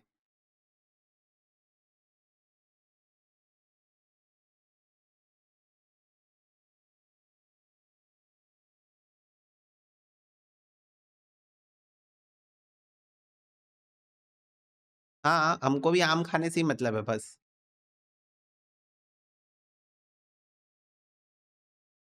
चलो, तो बच्चों देखो, ये बताओ क्या ये कैलकुलेशन ऐसी नहीं होनी चाहिए थी कि मैं सेल्स लूं 80 मैंगोज का 150 के हिसाब से 12,000, और उसकी कॉस्ट भी 80 मैंगोज की ही लूं, 100 रुपए, सॉरी 80 मैंगो 80 रुपीज में खरीद के लाया हूं ना, 6400। तो अब जो प्रॉफिट आएगा 12,000 माइनस 6400, मुझे ये बताओ कौन सा प्रॉफिट सही है तुम्हारे अकॉर्डिंग, ऊपर वाला या नीचे वाला? नहीं रोहित, नहीं, फटाफट से बताओ कौन सा प्रॉफिट सही हुआ। ऊपर तुमने 100 मैंगो की परचेजेस को 80 मैंगो की सेल से कंपेयर किया है, और नीचे तुमने 80 मैंगो की सेल्स को 80 मैंगो की परचेज से कंपेयर किया है। तो नीचे वाला प्रॉफिट सही हुआ ना कैलकुलेशन। द पॉइंट इज ऊपर कैलकुलेशन मिस्टेक क्यों हुई? क्योंकि आपने 20 मैंगोज की परचेजेस की कॉस्ट एक्स्ट्रा दिखा दी है। तो मुझे एक बात बताओ, अगर ये तुमसे कैलकुलेशन मिस्टेक हो गई तो क्या मैं इसको ना लिख के यहीं पे कुछ ऐसा कर दूं जिससे कैलकुलेशन मिस्टेक करेक्ट हो जाए? फटाफट से बताओ, क्या मैं ऊपर ही कुछ ऐसा करूं जिससे कैलकुलेशन मिस्टेक सही हो जाए? भैया क्या करोगे आप, क्या करोगे आप? मैं ये कह रहा हूं कि तुमने 20 मैंगो की कॉस्ट ज्यादा दिखा दी है, 80 मैंगो की दिखानी थी, तुमने 100 मैंगो की दिखा दी है ना? 80 मैंगो की दिखानी थी, तुमने 100 मैंगो की दिखा दी है। कॉस्ट ज्यादा दिखाने का मतलब प्रॉफिट कम दिखाना। कॉस्ट ज्यादा दिखाओगे तो प्रॉफिट कम आएगा ना, कॉस्ट ज्यादा दिखाओगे तो प्रॉफिट कम आएगा ना। तो क्या मैं इस प्रॉफिट में वो 20 मैंगोज की कॉस्ट जो मैंने ज्यादा दिखा दी है उसको वापस ऐड कर दूं, जिससे ये 5600 आ गया वापस? फटाफट से बताओ, फटाफट से मुझे बताओ, अगर मैं ये 20 मैंगोज की कॉस्ट अपने प्रॉफिट में वापस ऐड कर दूं, अगर मैं ये 20 मैंगोज की कॉस्ट अपने प्रॉफिट में ऐड कर दूं तो मेरा सही प्रॉफिट आ जाएगा, सही प्रॉफिट आ जाएगा। इसी को बोलते हैं बच्चों the concept of closing stock. कैसे? इधर देखो, अकाउंट में आके देखो और बेटर समझ में आएगा। हमारी परचेजेस है 8,000 रुपए की, जिसमें हमने 100 मैंगोज खरीदे हैं 80 रुपीज में। 100 मैंगोज खरीदे हैं 80 रुपीज पर मैंगो के हिसाब से। ओके, अब ध्यान से देखना, हमने इसमें से 80 मैंगोज 150 में सेल कर दिया है। अब द पॉइंट इज बच्चों, मेरे को एक बात बताओ, debit all expenses credit all income, debit all expenses credit all income. तो मैंने डेबिट कर दिया है एक्सपेंस को, पर मैंने 100 मैंगोज के एक्सपेंस को डेबिट किया है, जबकि मैंने इस पीरियड में सिर्फ 80 मैंगोज सेल किए हैं। तो मेरे को 80 मैंगोज के कॉस्ट को ही डेबिट करना चाहिए था, राइट? क्योंकि जितना इनकम कमा रहे हो उसी का खर्चा इस पीरियड में दिखा सकते हो। मैचिंग कॉन्सेप्ट, मैचिंग कॉन्सेप्ट बोलता है जितना इनकम इस पीरियड में कमा रहे हो सिर्फ उसी का खर्चा दिखाना अलाउड है। तो मेरे को यहाँ तो 80 मैंगोज का ही कॉस्ट दिखाना चाहिए था, 80 मैंगोज का, पर मैंने तो गलती से 100 मैंगोज दिखा दिया है। तो अब मैं क्या करूं? तो बच्चों ये बताओ, अगर मैं यहाँ 20 मैंगोज की कॉस्ट को क्रेडिट कर दूं तो क्या हिसाब बराबर नहीं हो जाएगा? एक बार मुझे बस ये बात कंफर्म कर दो, मैंने 100 मैंगोज को डेबिट कर दिया था, अगर मैं 100 मैंगोज को डेबिट कर दिया हूं पर मेरे को सिर्फ 80 मैंगो को डेबिट करना चाहिए था, तो अगर मैं 20 मैंगोज को क्रेडिट कर दूं, क्रेडिट क्रेडिट क्रेडिट, तो हिसाब बराबर नहीं हो जाएगा? हो गया हिसाब बराबर। कैसे? 100 माइनस 20, नेट नेट में ये 80 हो गया। 100 माइनस 20, 100 माइनस 20, नेट नेट में ये 80 मैंगोज हो गए। और इसको मैं प्यार से बोलूंगा, अभी मेरा ये बिका नहीं है, ये सेल नहीं हुआ है, मेरे पास पड़ा हुआ है अभी, ये अगले दिन बिकेगा, नेक्स्ट डे। तो मैं इसको मैं बोलूंगा प्यार से, ये मेरा क्लोजिंग स्टॉक है। क्या है ये? मेरा क्लोजिंग स्टॉक।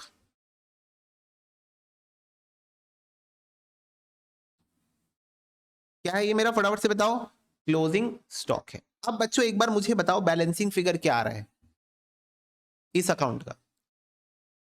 इस अकाउंट का बैलेंसिंग फिगर क्या आ रहा है, मुझे बताओ।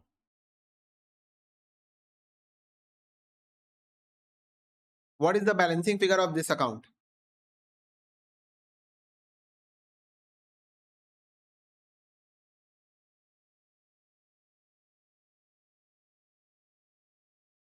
$5600, और वो भी डेबिट साइड, और वो भी डेबिट साइड। और डेबिट साइड आ रहा है, इसका मतलब आपका क्रेडिट साइड आपके डेबिट साइड से बड़ा है, करेक्ट? आपका क्रेडिट साइड आपके डेबिट साइड से बड़ा है, बोलो हाँ। और क्रेडिट साइड ज्यादा है मतलब इनकम ज्यादा है, इनकम ज्यादा है मतलब आपको प्रॉफिट हुआ है। कम ऑन एवरीवन, इसका मतलब आपको प्रॉफिट हुआ है। क्या ये बात सबको समझ में आती है? मैं आपको बच्चों, हो सकता है आपने क्लास 11th में पढ़ा हो इस टॉपिक को, फाइनल अकाउंट्स को, मैं आपको रटवाना नहीं चाहता। ट्रेडिंग अकाउंट का ये फॉर्मेट होता है, इसको रट लो, ये चीज यहाँ आती, ये चीज यहाँ आती, ये चीज यहाँ आती है, क्वेश्चन में ढूंढना और लिख देना ना। मैं आपको इसके पीछे लॉजिक बताना चाहता हूँ कि ये क्यों ऐसा है। कि ये क्यों ऐसा है। अगले दिन नेक्स्ट डे,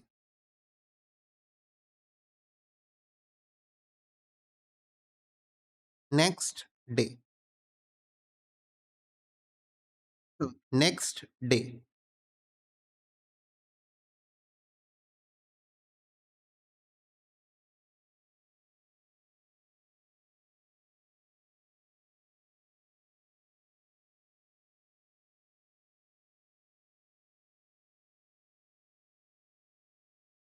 मैंने 120 मैंगो सेल कर दिए 150 रुपीज में।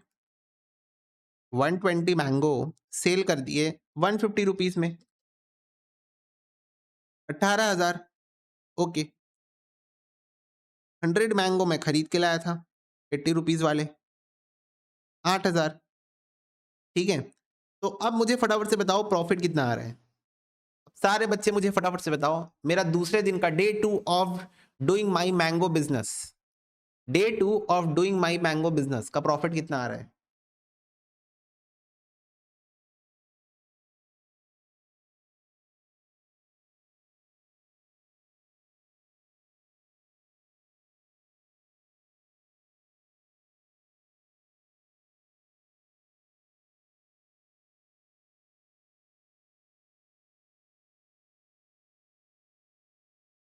₹10,000, ₹10,000।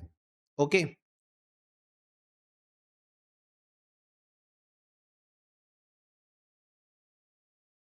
हम्म, यस।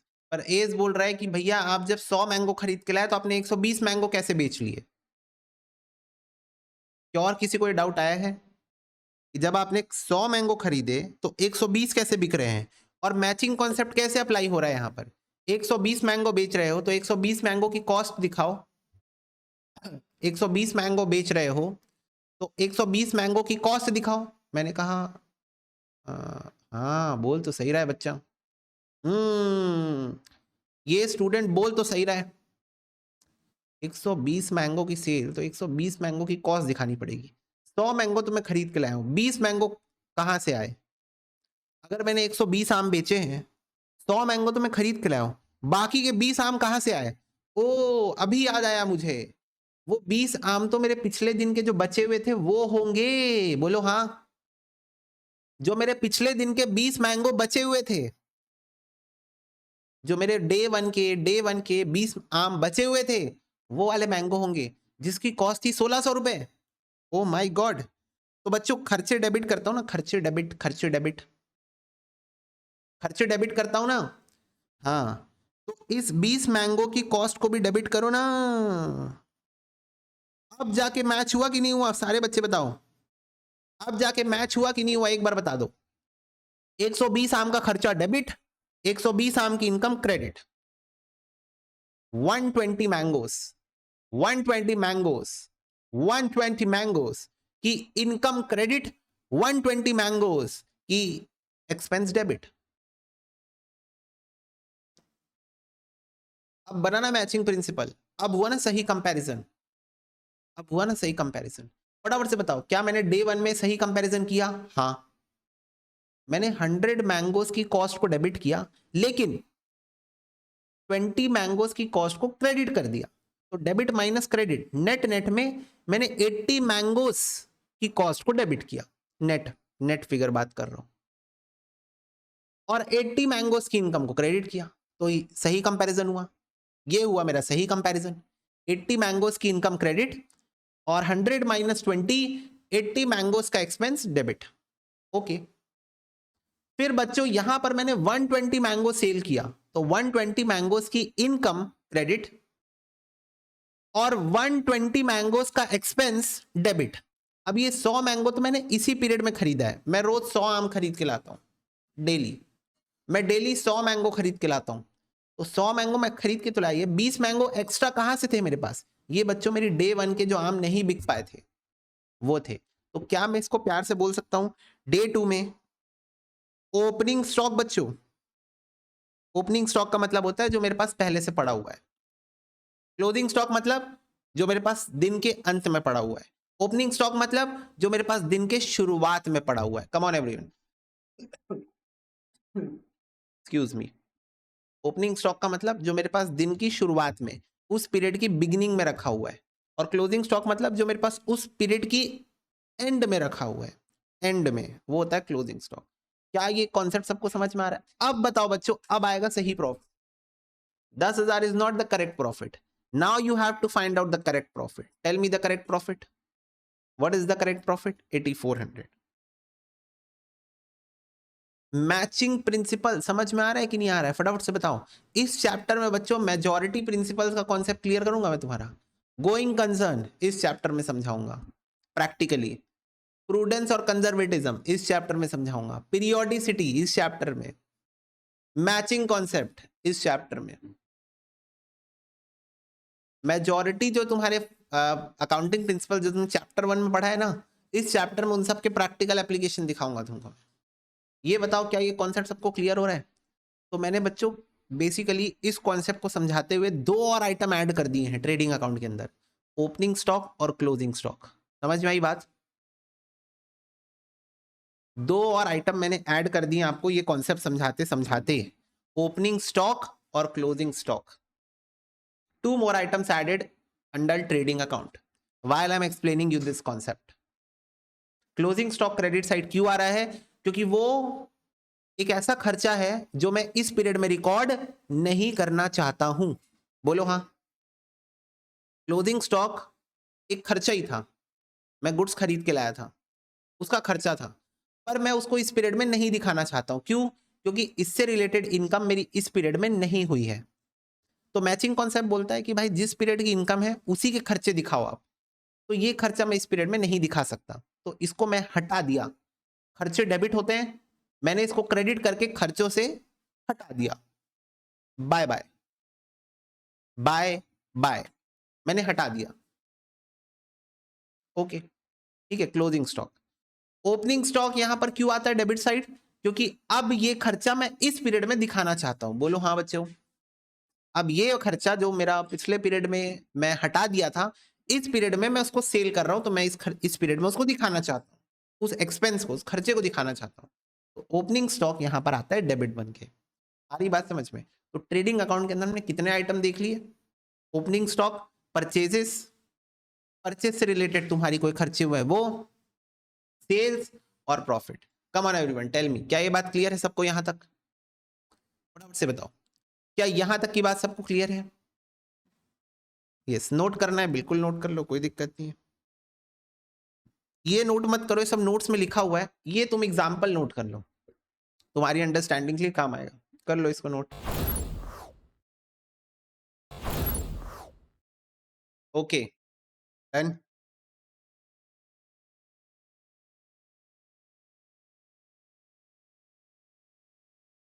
ठीक है, तो बच्चों तुमको ये समझ में आया कि ट्रेडिंग अकाउंट के अंदर सिर्फ ट्रेडिंग से रिलेटेड जो चीजें आती है, ट्रेडिंग करने के कारण जो सेल होती है, ट्रेडिंग करने के लिए जो परचेजेस करता हूं, ट्रेडिंग करने के लिए जो परचेजेस के टाइम पे मेरे को ट्रांसपोर्टेशन कॉस्ट वगैरह देनी पड़ती है, opening stock and closing stock because of matching principal.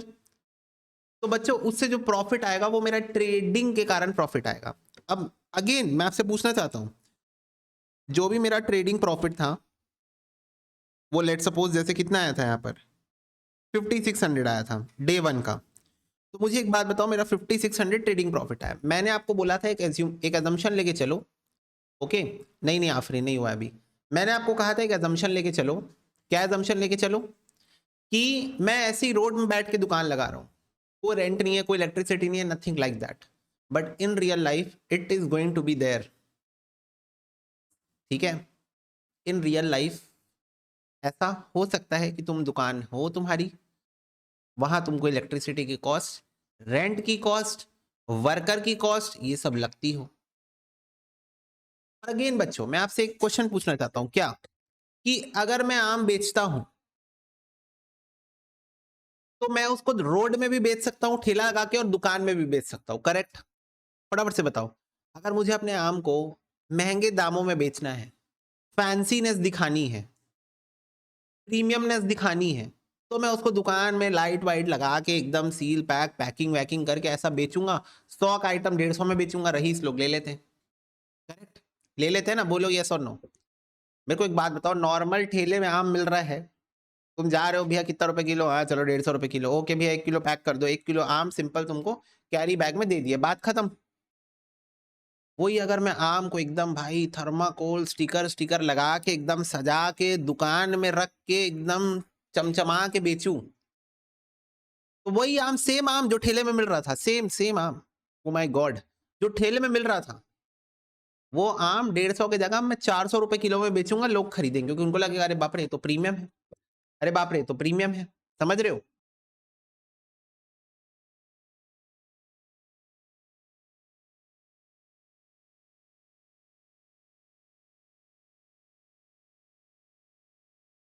बोलो यस और no. Premiumness require extra efforts, but the extra efforts which you are putting on to make this thing premium is less than what you are going to get against that. Okay Madhur, so the point is बच्चों, yes, so the point is, मेरे को एक बात बताओ, तुम्हारा trading का profit मतलब खरीदने बेचने वाला प्रॉफिट है 5600। अब यहां पर वही दो कैटेगरी के लोग हो सकते हैं। कैटेगरी 1 जो कि रोड में बेच रहे हैं, उनकी कोई दुकान वुकान नहीं है, तो उनका तो काम खत्म, यही उनका प्रॉफिट है, घर ले जाएंगे। लेकिन जो लोग इसको दुकान में बेच रहे हैं, तो कुछ ऐसे खर्चे भी वो कर रहे हैं जो कि ट्रेडिंग से रिलेटेड नहीं है।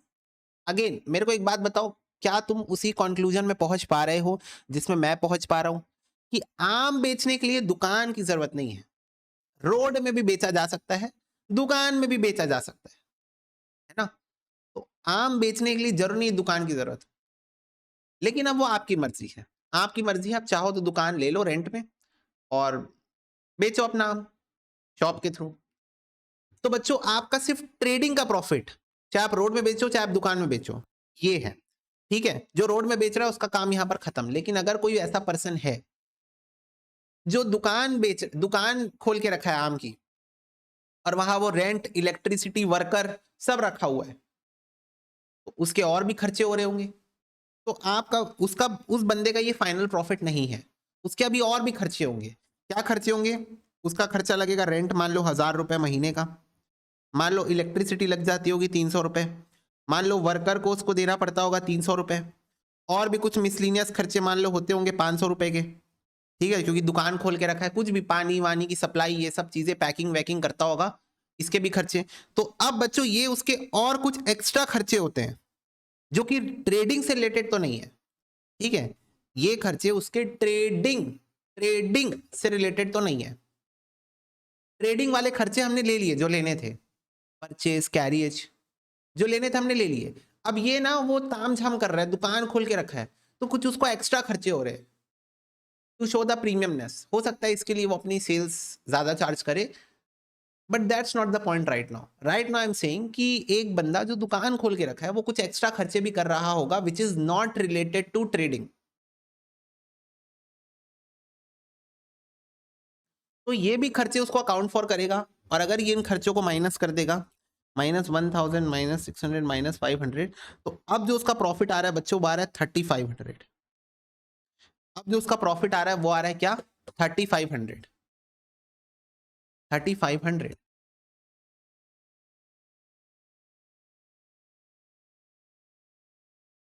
ये ऐसे खर्चे हैं बच्चों जो ट्रेडिंग से रिलेटेड नहीं थे। दीज आर नॉट, ध्यान से सुनना मैं क्या बोल रहा हूं, these are not direct expenses related to trading. Correct?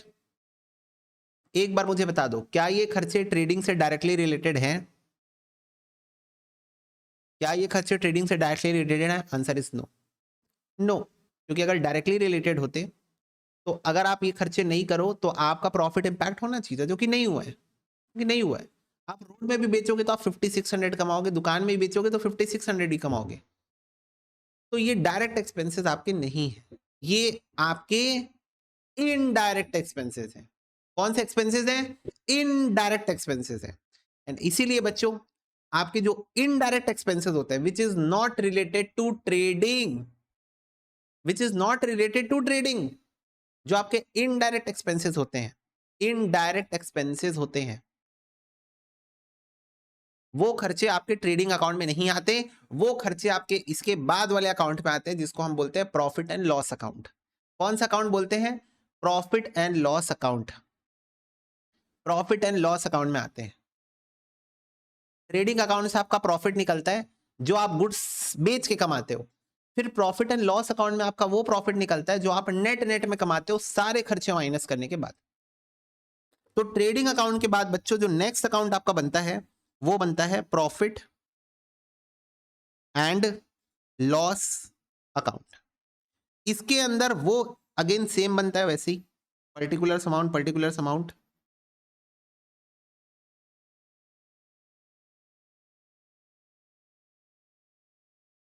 इसके अंदर आपके सारे इनडायरेक्ट एक्सपेंसेस आते हैं। अगेन उसी प्रिंसिपल पे बनता है ना, nominal account, debit all expenses, credit all incomes. तो आपके प्रॉफिट एंड लॉस अकाउंट में सारे इनडायरेक्ट एक्सपेंसेस आते हैं जो कि ट्रेडिंग से रिलेटेड नहीं है डायरेक्टली। रेंट, इलेक्ट्रिसिटी, जो मैंने आपको अभी बताया, सैलरी टू एम्प्लॉइज, ये सारी चीजें। ओके, ठीक है भैया। तो आपका जैसे मान लो इन खर्चों का टोटल कितना है? 1000, 1600, 2100, 2100 आपकी इनडायरेक्ट एक्सपेंसेस है। ये देखो 2100, 2100, ठीक है। आपका ट्रेडिंग का प्रॉफिट हुआ था 5600, उसको आप क्रेडिट साइड में लिख दो। आपका जो ट्रेडिंग का प्रॉफिट हुआ था, आपका जो ट्रेडिंग का प्रॉफिट हुआ था उसको आप क्रेडिट साइड में लिख दो। डेबिट साइड में आप सारे इनडायरेक्ट खर्चे लिख दो। फिर जो अब बैलेंसिंग फिगर आएगा बच्चों, 5600 माइनस 2100, 3500, इसको आप प्यार से बोलोगे आपका बिजनेस का फाइनल प्रॉफिट। यही आपके बिजनेस का फाइनल प्रॉफिट, सारे खर्चे माइनस करने के बाद। भैया हम ये सारी चीजें एक ही अकाउंट के अंदर क्यों नहीं करते? क्योंकि हमको डिफरेंशिएट करना है। क्योंकि हमको डिफरेंशिएट करना है कि कौन से खर्चे हमारे बिजनेस के डायरेक्ट खर्चे हैं, डायरेक्टली रिलेटेड टू ट्रेडिंग है, और कौन से हमारे बिजनेस के खर्चे इनडायरेक्ट खर्चे हैं जो कि डायरेक्टली रिलेटेड टू ट्रेडिंग नहीं है।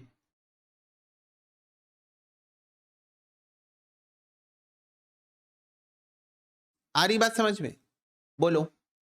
हमको क्या करना है? हमको अलग अलग दिखाना है कि कौन सा खर्चा हमारे बिजनेस का ट्रेडिंग से रिलेटेड है और कौन से खर्चे हमारे बिजनेस में हो तो रहे हैं पर ट्रेडिंग से रिलेटेड नहीं है। हो तो रहे हैं वो खर्चे पर ट्रेडिंग से रिलेटेड। बस यही रीजन है कि दो अलग अलग अकाउंट बनाते हैं। नहीं तो हमारे को भी कोई शौक नहीं है अपना काम बढ़ाने का, हम सब मिक्स कर देते हैं, रायता बना देते हैं उसका। लेकिन हमको कंट्रोलिंग करनी है, एनालिसिस करनी है, मैनेजमेंट अकाउंटिंग करना है। Management accounting is derive from financial accounting, right? Financial accounting का डेटा यूज करते हैं मैनेजमेंट अकाउंटिंग करने के लिए। तो मैनेजमेंट अकाउंटिंग करना है, उसके लिए हमको ये खर्चे अलग अलग दिखाने हैं, just for the sake of control analysis. तो द पॉइंट इज बच्चों कि जितने भी ट्रेडिंग से रिलेटेड खर्चे हैं वो आप ट्रेडिंग अकाउंट में दिखाते हो। यहां पर आप एक अपना प्रॉफिट निकाल लेते हो, फिर उस प्रॉफिट को आप पीएनएल अकाउंट में लेके जाते हो क्रेडिट साइड में, obviously credit all incomes and gains. तो प्रॉफिट, वो वाला प्रॉफिट जो ट्रेडिंग अकाउंट में आया था, वो वाला प्रॉफिट जो ट्रेडिंग अकाउंट में आया था, उसको आप पीएनएल अकाउंट में दिखाते हो क्रेडिट साइड में। और फिर पीएनएल अकाउंट में आप सारे इनडायरेक्ट खर्चे लिखते हो अपने आप। कौन से खर्चे? Indirect expenses, not which is not directly related to trading. ठीक है, ट्रेडिंग से रिलेटेड नहीं है जो खर्चे, वो आप यहां पर लिखते हो। फिर आपके बिजनेस का वो फाइनल प्रॉफिट आता है। तो बच्चों इन दोनों प्रॉफिट का एक नाम है। ट्रेडिंग अकाउंट के अंदर जो आपका प्रॉफिट आता है इसको हम प्यार से बोलते हैं ग्रॉस प्रॉफिट। क्या बोलते हैं इसको हम प्यार से? Gross profit, gross. और इस प्रॉफिट में से जब आप अपने इनडायरेक्ट खर्चे माइनस कर लेते हो, इस प्रॉफिट में से जब आप अपने इनडायरेक्ट खर्चे माइनस कर लेते हो, तब हम इसको प्यार से कहते हैं नेट प्रॉफिट। ये इनका नाम है, ये इनका नाम है। ट्रेडिंग अकाउंट के अंदर जो आपका प्रॉफिट आता है उसको आप बोलते हो ग्रॉस प्रॉफिट, और पीएनएल अकाउंट के अंदर जो आपका प्रॉफिट आता है उसको आप प्यार से बोलते हो नेट प्रॉफिट। क्या ये बात क्लियर है सबको?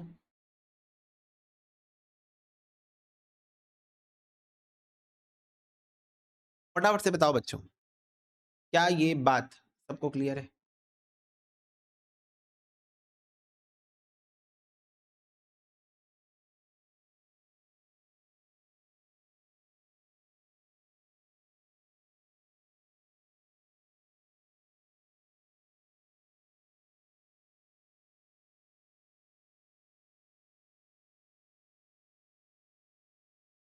यस। अब मैं तुम लोगों को कुछ खर्चों के नाम से फ़ैमिलियर करवाता हूँ। कुछ खर्चों के नाम से मैं तुमको फ़ैमिलियर करवाता हूँ, जो कि आपको इन अकाउंट्स के अंदर देखने को मिल सकते हैं व्हाइल सॉल्विंग क्वेश्चन। ओके? देखो। हुँ।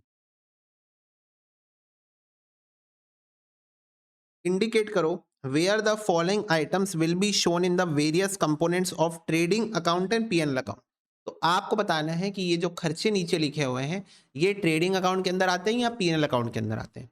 ठीक है, हो सकता है आप कुछ खर्चों में गलत भी बताओ, कोई दिक्कत की बात नहीं है, मैं आपको एक्सप्लेन कर दूंगा कि क्यों ये खर्चा वहां आना चाहिए जहां जहां मैं बोल रहा हूँ, ना कि वहां जहां तुम बोल रहे हो। जैसे पहला एक्सपेंस है बच्चों वेजेस, कहाँ आना चाहिए बताओ। अब मैं आपको एक और चीज बताता हूँ, वेजेस और सैलरी में डिफरेंस होता है। वेजेस का मतलब होता है, जैसे मेरे को एक बात बताओ, मेरे को एक बात बताओ, जैसे मैं आम का ठेला लगाया हूँ रोड में, मैंने आम का ठेला लगा के रखा है रोड में। अब रोड में लगाया हूँ फिर भी मैं अच्छा खासा सेल करता हूँ, तो मैंने एक लड़के को काम पे रखा हुआ है, एक लड़के को काम पे रखा हुआ है जो वेट करता है, मैं पैसे काटता हूँ। मेरा काम है पैसे काटना, और वो उस लड़के का काम है वेट करके क्या करना, देना कस्टमर को। क्या ये बात क्लियर है सबको? बोलो यस। तो अब मेरे को एक बात बताओ, क्या वो लड़का, और उसको मैं जो पैसे दे रहा हूँ ना वेजेस है, उसको जो मैं पैसे दे रहा हूँ वेजेस है, मुझे एक बात बताओ, क्या वो लड़का ट्रेडिंग के लिए इंपॉर्टेंट है?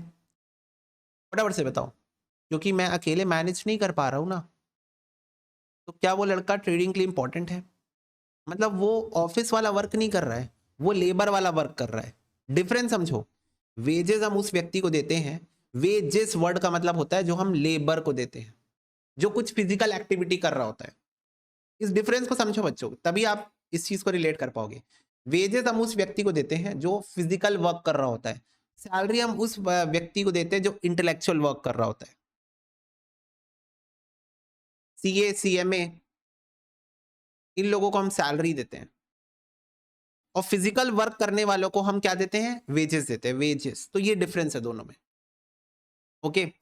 तो बच्चों वेजेस आप कभी भी ना एक ऐसे इंसान को ही दे रहे होगे जो पक्का ट्रेडिंग एक्टिविटी में इन्वॉल्व है, फिजिकल वर्क कर रहा होगा, ट्रेडिंग से रिलेटेड काम कर रहा होगा, भले आम की पेटियां उठा उठा के ला रहा होगा दुकान में, तुम्हारी जो दुकान है वहां पेटियां उठा उठा के ला रहा होगा आम का, फिजिकल वर्क कर रहा है, कुछ ना कुछ फिजिकल एक्टिविटी में इन्वॉल्व है। तो इसीलिए बच्चों इसको हम ट्रेडिंग अकाउंट में लिखते हैं। ठीक है, ओके। डेप्रीसिएशन है बच्चों ऑफिस की कार में, तो डेप्रीसिएशन इज एन एक्सपेंस। हाँ, पहले तो अपने मन में ये बात बना लो, क्या डेप्रीसिएशन एक खर्चा है? हाँ, depreciation is an expense. Okay. अब बच्चों ऑफिस की गाड़ी में डेप्रीसिएशन लग रहा है, ऑफिस की गाड़ी में डेप्रीसिएशन लग रहा है, इसका ट्रेडिंग से कोई लेना देना होगा? मेरी ऑफिस की गाड़ी है, बड़ा बिजनेस है मेरा, बड़ा बिजनेस है, उसमें मेरे पास ऑफिस में कार है, उस कार में हम लोग घूमते फिरते हैं, इधर उधर जाते हैं, ऑफिस रिलेटेड काम करते हैं। तो ये आम बेचने से रिलेटेड तो खर्चा नहीं है। ऑफिस की कार आम बेचने से रिलेटेड तो नहीं है। ठीक है, मेरे ऑफिस में गाड़ी है, हाँ डेफिनेटली मैं उसको यूज करता हूँ इधर उधर जाने के लिए, डील वील करने के लिए, पर ये सामान बेचने से रिलेटेड तो नहीं है। तो ये बच्चों आपका प्रॉफिट एंड लॉस अकाउंट में आता है। ओके। बहुत कम खर्चे ऐसे होंगे जो कि ट्रेडिंग से डायरेक्टली रिलेटेड होंगे। अभी आप देखते जाओ। रिपेयर्स टू मशीनरी, बच्चों मेरे को एक बात बताओ, मशीन लगी हुई है, अब थोड़ा सा हमको जो हमारा आम वाला एग्जांपल है ना उसको पीछे छोड़ना पड़ेगा, नहीं तो हम कनेक्ट नहीं कर पाएंगे। ओके।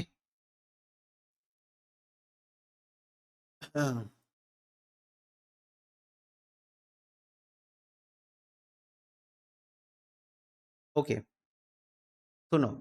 रिपेयर्स टू मशीनरी, अब मेरी बात ध्यान से सुनो। जो हम रिपेयरिंग का काम करा रहे हैं मशीनरी में, क्या ये डायरेक्टली रिलेटेड है to trading?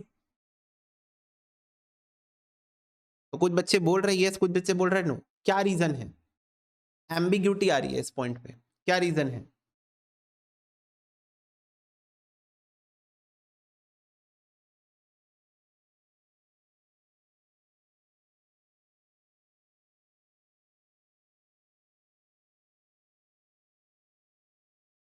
Yes, repairs to machinery is an indirect expense. This is not a direct expense. मेरे को एक बात बताओ, मशीन की रिपेयरिंग करवा रहे हैं, ओके, मशीन की रिपेयरिंग करवा रहे हैं, उससे ट्रेडिंग को कोई फर्क नहीं पड़ेगा, करेक्ट? हमारे पास एक मशीन लगी हुई होगी, उसकी हम रिपेयरिंग करवा रहे हैं, उससे ट्रेडिंग को कोई फर्क नहीं पड़ेगा, ट्रेडिंग से रिलेटेड नहीं है ये। जैसे फॉर एग्जांपल फ्रिज लगा हुआ है, फॉर एग्जांपल फ्रिज लगा हुआ है, ठीक है, फ्रिज में मैं स्टोर करके रखता हूं अपना सामान, उसका हम रिपेयर्स करवा रहे हैं, उसका ट्रेडिंग से रिलेटेड कोई आइटम नहीं है, वो ट्रेडिंग से रिलेटेड नहीं है, वो आपका प्रॉफिट एंड लॉस अकाउंट में जाएगा। परचेजेस रिटर्न बच्चों कुछ नहीं होगा, परचेजेस से माइनस हो जाता है ट्रेडिंग अकाउंट के अंदर, ट्रेडिंग अकाउंट के अंदर परचेजेस से माइनस हो जाएगा। आप सामान खरीद के लाए, कुछ सामान वापस कर दिया, तो ठीक है, परचेज से माइनस कर देना उसको, दैट्स इट। उसमें ज्यादा हमको दिमाग नहीं लगाना पड़ेगा, सिंपल है ही इसका, कि आप सामान खरीद के लाए, मैं 100 मैंगोस खरीद के लाया, उसमें से 10 मैंगो खराब थे, मैंने वापस कर दिए, बस बात खत्म, उससे माइनस कर देना। 100 मैंगो खरीद के लाया था, 10 मैंगो वापस कर दिया, 90 मैंगोस में लिख दूंगा, बस। तो परचेजेस रिटर्न को परचेजेस से माइनस कर देना, वैसे ही सेल्स रिटर्न भी होगा, तो सेल से माइनस कर देना ट्रेडिंग अकाउंट के अंदर। ट्रेडिंग अकाउंट के अंदर परचेजेस रिटर्न को परचेजेस से माइनस कर देना, सेल्स रिटर्न को सेल से माइनस कर देना, बस बस, ठीक है, क्लियर है? रिटर्न आउटवर्ड्स, आउट मतलब रिटर्न होके वापस जाना, तो रिटर्न होके वापस जाना परचेज रिटर्न कहलाता है, ओके। तो या तो परचेज रिटर्न लिखा होगा या तो रिटर्न आउटवर्ड्स लिखा होगा, तो ये परचेज रिटर्न बच्चों ट्रेडिंग अकाउंट में आता है, परचेजेस से माइनस होता है। ओपनिंग स्टॉक मैंने आपको बता दिया है, ट्रेडिंग अकाउंट में आता है डेबिट साइड, करेक्ट? फटाफट से बताओ, ओपनिंग स्टॉक ट्रेडिंग अकाउंट में आता है डेबिट साइड, ओके। नेक्स्ट बच्चों, सैलरी क्या ट्रेडिंग से रिलेटेड है? फटाफट से बताओ, सैलरी क्या ट्रेडिंग से रिलेटेड है? नहीं है, तो ये जाएगा प्रॉफिट एंड लॉस अकाउंट में। बच्चों पावर एंड फ्यूल, फ्यूल मतलब पेट्रोल या कोल, पावर मतलब इलेक्ट्रिसिटी वगैरह, कहाँ आएगा बताओ? पावर एंड फ्यूल,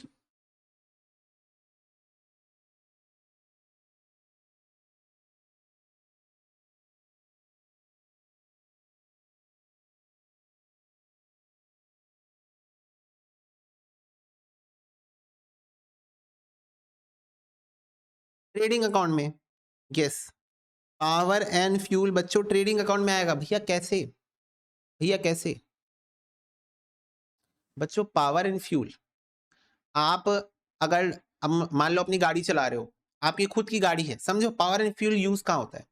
आप अगर अपनी खुद की गाड़ी चला रहे हो, ठीक है, और उसके अंदर आपको पावर या फिर फ्यूल लग रही है, क्यों? ट्रांसपोर्ट करने के लिए अपने सामान को, जहां से खरीदे हो वहां से अपने दुकान तक लाने के लिए, ठीक है, तो ये एक डायरेक्ट एक्सपेंस हो जाएगा। तो भैया क्या आप ये एज्यूम कर रहे हो? नहीं, ये बाय डिफॉल्ट एजम्पशन है कि power and fuel is related to trading.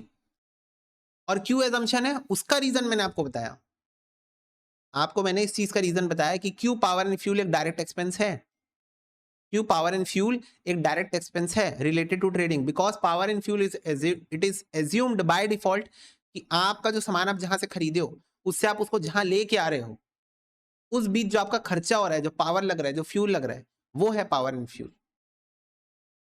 Clear है बात? बोलो। जैसे मैं बोला था ना, मेरी एक्टिवा में मैं आम रखा और लेके आया, तो फ्यूल लगा हुआ ना बच्चों, तो फ्यूल की कॉस्ट डायरेक्ट एक्सपेंस हुआ कि नहीं हुआ? क्योंकि मेरे को आम को दुकान तक लाना पड़ा ना एक्टिवा में रख के, तो फ्यूल की कॉस्ट लगी। तो वही वाली कॉस्ट है ये, ठीक है।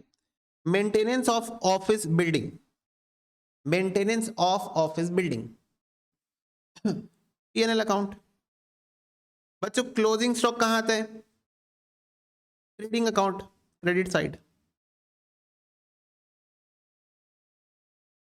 इंटरेस्ट रिसीव्ड, इंटरेस्ट रिसीव्ड,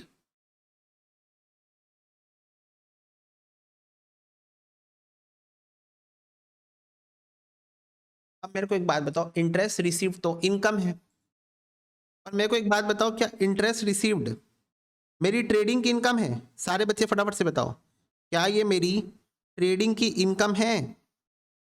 क्या ट्रेडिंग करके कमाता हूं मैं इंटरेस्ट, कि मेरे को बैंक से मिलता है इंटरेस्ट? नहीं, ये मेरी ट्रेडिंग की इनकम नहीं है। ना ना ना ना ना, ये मेरी ट्रेडिंग की इनकम नहीं है, इंटरेस्ट रिसीव्ड। तो बच्चों ये आइटम पीएनएल अकाउंट में आएगा और क्रेडिट साइड आएगा, क्योंकि इनकम है। याद रखना इस बात को, income debit all expenses, credit all income, इस प्रिंसिपल पे वर्क कर रहा है ट्रेडिंग अकाउंट, पीएनएल अकाउंट दोनों। अब ये मेरी एक इनडायरेक्ट इनकम है, ट्रेडिंग से रिलेटेड इनकम नहीं है ये। This is not related to trading, this is an income but not related to trading. तो ये मेरे प्रॉफिट एंड लॉस अकाउंट के क्रेडिट साइड में आएगा, ये मेरे प्रॉफिट एंड लॉस अकाउंट के क्रेडिट साइड में आएगा, because this is not related to trading. Okay, yes. फिर उसके बाद कमीशन पेड, बच्चों कमीशन दिया है हमने, फटाफट से बताओ कहां आएगा? हमने कमीशन दिया है, profit and loss account, not related to trading. Travelling की है, ऑडिट फीस दी है, फ्रेट आउटपुट दिया है, प्रोविजन फॉर आउटस्टैंडिंग रेंट, ये सब प्रॉफिट एंड लॉस अकाउंट में जाएगा बच्चों। ये कोई भी खर्चा ट्रेडिंग से रिलेटेड नहीं है। फ्रेट आउटवर्ड क्या होता है बच्चों? फ्रेट आउटवर्ड का मतलब होता है डिलीवरी चार्ज, जो आप कस्टमर के घर में सामान डिलीवर करने का देते हो। आप ट्रांसपोर्टेशन कॉस्ट इनकर करते हो कस्टमर के घर में डिलीवरी करने के लिए, कस्टमर के घर में डिलीवरी करने के लिए, ठीक है। तो उसको क्या बोलते हैं? उसको बोलते हैं फ्रेट आउटवर्ड्स। तो ये भी ट्रेडिंग से रिलेटेड नहीं है। पर भैया हम सेल कर रहे हैं, उसकी डिलीवरी करने के लिए हम कॉस्ट इनकर कर रहे हैं, तो ये तो ट्रेडिंग से रिलेटेड हुआ ना। मैंने कहा नहीं। क्या कंपलसरी था डिलीवर करना? तो तुमने कहा कि नहीं। क्या सारे बिजनेस वाले डिलीवरी का ऑप्शन देते हैं? नहीं। इवन आप देखोगे फ्लिपकार्ट, अमेजॉन वगैरह सब शॉपिंग करते होगे, तो अगर आपका कार्ड का वैल्यू कम रहता है तो उन लोग आपसे डिलीवरी चार्जेस लेते हैं, फ्री डिलीवरी नहीं देते उन लोग। अगर आप ज्यादा अमाउंट का परचेस करते हो तो फ्री डिलीवरी दे देते हैं, और कम अमाउंट का परचेस करते हो तो वो आप ही से 40 रुपए 100 रुपए डिलीवरी चार्ज लेते हैं। तो बच्चों डिलीवरी करना कस्टमर के घर में कंप्लीटली ऑप्शनल है, it is not compulsory for trading. For trading business it is not compulsory कि आप डिलीवरी करो, ऑप्शनल है। अगर आपको सर्विस देना है अपने कस्टमर को, आप करवा सकते हो, नहीं देना आप नहीं भी करवा सकते हो, ऑप्शनल है। तो इसीलिए ये नॉट कंपलसरी रिलेटेड है टू ट्रेडिंग, तो इसीलिए ये पीएनएल अकाउंट में जाता है। डिस्काउंट अर्न, बच्चों आपने डिस्काउंट कमाया, आपने डिस्काउंट कमाया, तो ये भी बच्चों ट्रेडिंग से रिलेटेड नहीं है। कभी डिस्काउंट मिलता है, कभी डिस्काउंट नहीं भी मिलता है, इससे आपके ट्रेडिंग को कोई फर्क नहीं पड़ेगा, इससे आपके ट्रेडिंग को कोई फर्क नहीं पड़ेगा। कभी कभी आपको कौन से डिस्काउंट की बात हो रही है? ऑब्वियसली कैश डिस्काउंट की बात हो रही है, क्योंकि ट्रेड डिस्काउंट तो बुक्स में रिकॉर्ड ही नहीं होता है। Trade discount, trade discount books में रिकॉर्ड नहीं होता है। तो कैश डिस्काउंट की बात हो रही होगी, तो कैश डिस्काउंट हमेशा तो मिलता नहीं है, कभी मिलता है कभी नहीं मिलता है, वो वाली बात है। तो इसीलिए बच्चों, और ये ट्रेडिंग से रिलेटेड भी नहीं होगा, इसीलिए क्योंकि ये ट्रेडिंग को कोई इंपैक्ट नहीं करेगा। आपने पेमेंट कर दी, कैश डिस्काउंट मिल जाएगा, नहीं कि नहीं मिलेगा, बात खत्म। तो ये आपकी बच्चों ऐसी इनकम है जो कि आपके बिजनेस से रिलेटेड, ट्रेडिंग से रिलेटेड नहीं है। ट्रेडिंग के ऊपर डिपेंड नहीं करती है इनकम, ये तो उसके ऊपर डिपेंड करती है कि अगर आप जल्दी पेमेंट कर दिए तो मिल जाएगा, देर से पेमेंट किए तो नहीं मिलेगा। तो बच्चों ये भी प्रॉफिट एंड लॉस अकाउंट में आएगा, पर याद रखना क्रेडिट साइड आएगा क्योंकि इनकम है। ओके। प्रिंटिंग एंड स्टेशनरी खर्चा है, पीएनएल डेबिट होगा, ट्रेडिंग से रिलेटेड नहीं है। टेलीफोन, इंश्योरेंस, सब पीएनएल। पीएनएल कैरियज इनवर्ड में बता चुका हूं, ट्रेडिंग डेबिट। आपके सामान को लाने का खर्चा, आपके सामान को लाने का ट्रांसपोर्टेशन कॉस्ट, तो ये तो इनका करना पड़ेगा, क्योंकि सामान लाओगे नहीं तो बेचोगे क्या? अगर सामान लाओगे ही नहीं, अगर सामान लाओगे ही नहीं तो बेचोगे कैसे? तो ये तो ट्रेडिंग अकाउंट में ही आएगा। बैड डेट्स बच्चों आपका लॉस है, पीएनएल अकाउंट जाएगा, ट्रेडिंग से रिलेटेड नहीं है। आपने उधार में सामान क्यों बेचा? जब आपको पता था कस्टमर पैसा नहीं देगा। तो बैड डेट्स का मतलब क्या होता है? आपने उधार में सामान बेचा और कस्टमर ने आपको धोखा दे दिया, पैसा नहीं दिया। तो आपने उधार में सामान क्यों बेचा? वो तो आपकी गलती है, ट्रेडिंग से रिलेटेड नहीं है, ये इनडायरेक्ट एक्सपेंस है, इनडायरेक्ट लॉस है बेसिकली। ओके। अच्छा बच्चों, रिटर्न इनवर्ड्स और सेल्स रिटर्न, तो ये तो बच्चों सेल से माइनस होगा ट्रेडिंग अकाउंट में। मैंने आपको ऑलरेडी बता दिया है कि सेल्स किए हो, कुछ अगर सेल्स वापस आ जाए तो सेल्स से माइनस करके दिखा देना। बच्चों डेप्रीसिएशन, डिलीवरी वैन में लग रहा है, डेप्रीसिएशन कहां आएगा बताओ? Depreciation on delivery van PNL account में आएगा, यस पीएनएल अकाउंट। और सेल्स कहां आएगा? Trading account. सेल्स कहां पर आता है? Trading account. तो अब मुझे एक बार ध्यान से सारे बच्चे देखो और मुझे ये बताओ, किसी पॉइंट में आपको कोई डाउट आ रहा है? अब देखो मैं एक चीज तुम लोग को और समझाता हूं, पता है क्या? एक बार पहले तुम लोग डाउट पूछ लो, फिर मैं एक चीज बोलूंगा।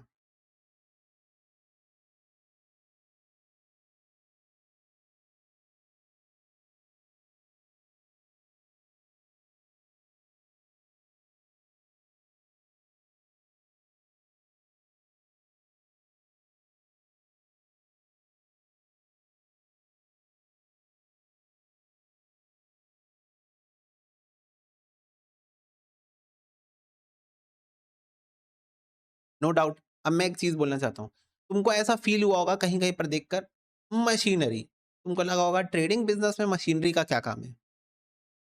तुमको लगा होगा वेजेस, तुमको मशीन ट्रेडिंग बिजनेस में वेजेस का क्या काम है?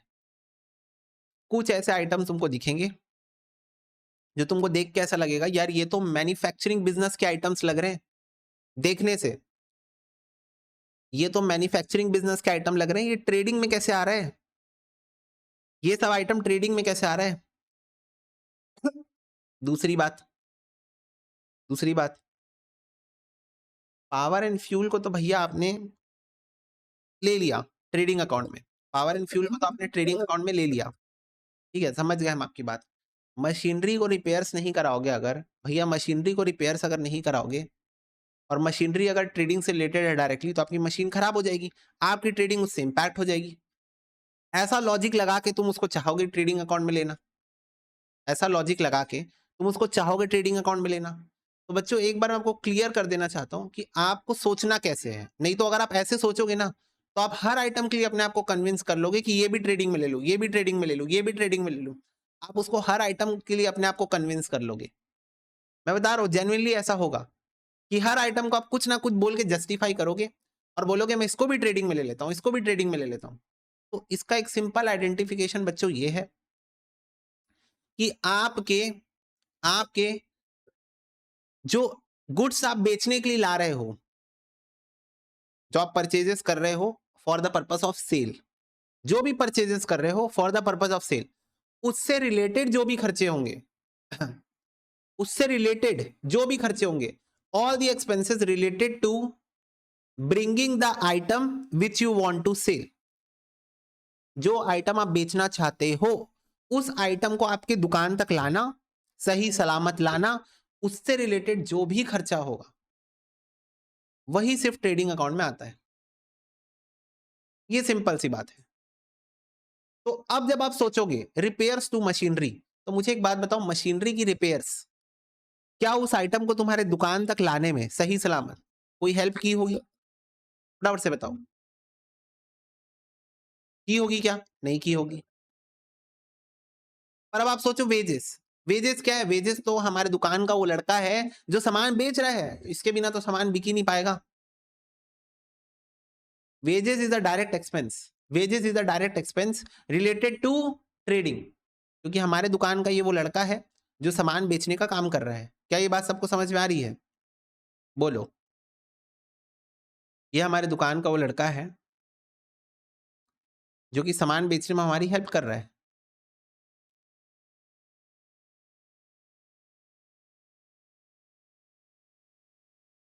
तो मोटा-मोटा परचेजेस, फ्रेट, वेजेस,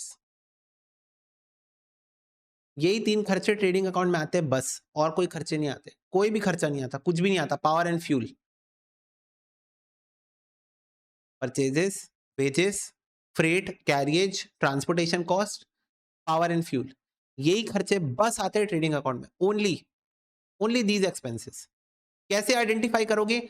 वो खर्चे जो कि गुड्स को सही सलामत मेरे दुकान तक लाने में हुए होंगे, वो खर्चे जो कि गुड्स को सही सलामत मेरी दुकान तक लाने में हुए होंगे, प्लस वो खर्चा जो बेचने में हो रहा है। तो बेचने में क्या खर्चा हो रहा है? वेजेस।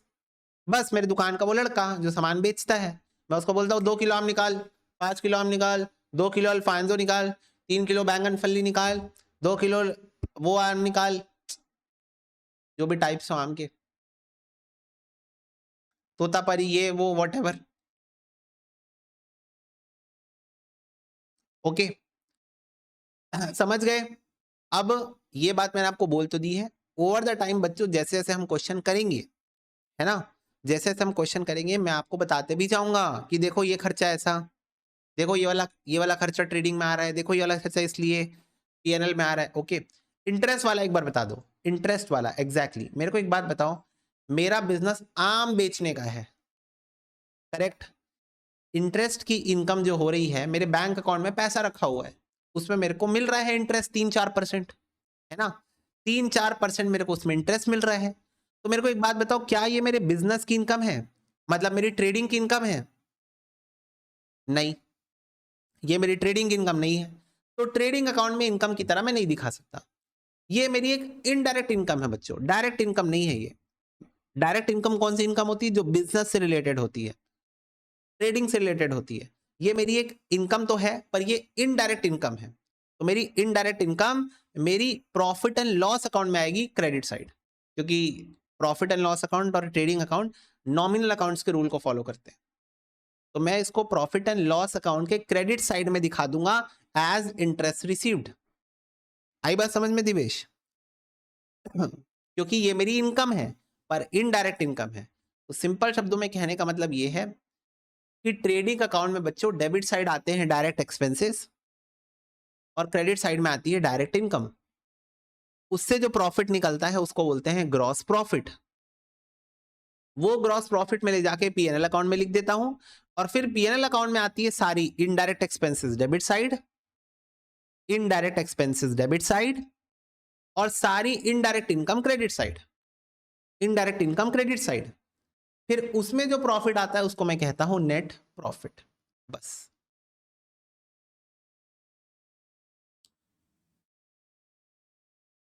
क्या ये बात सबको समझ में आई? बोलो, क्या ये बात सबको क्लियर है?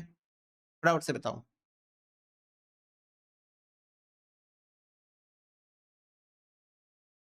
यस और नो?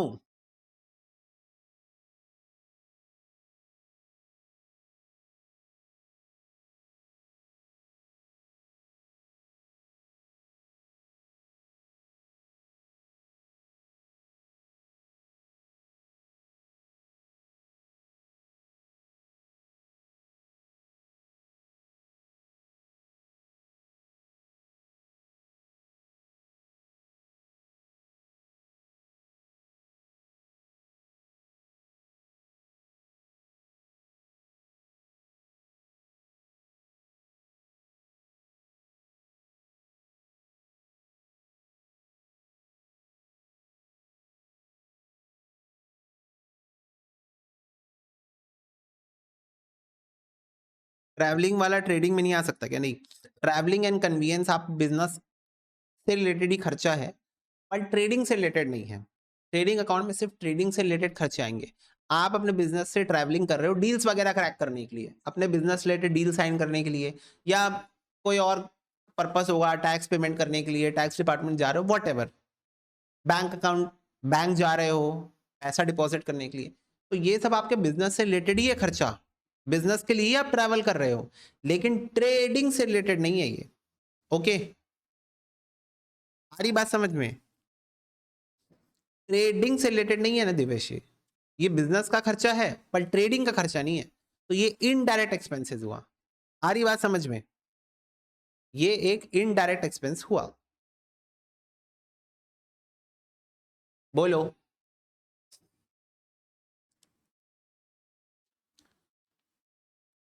यस।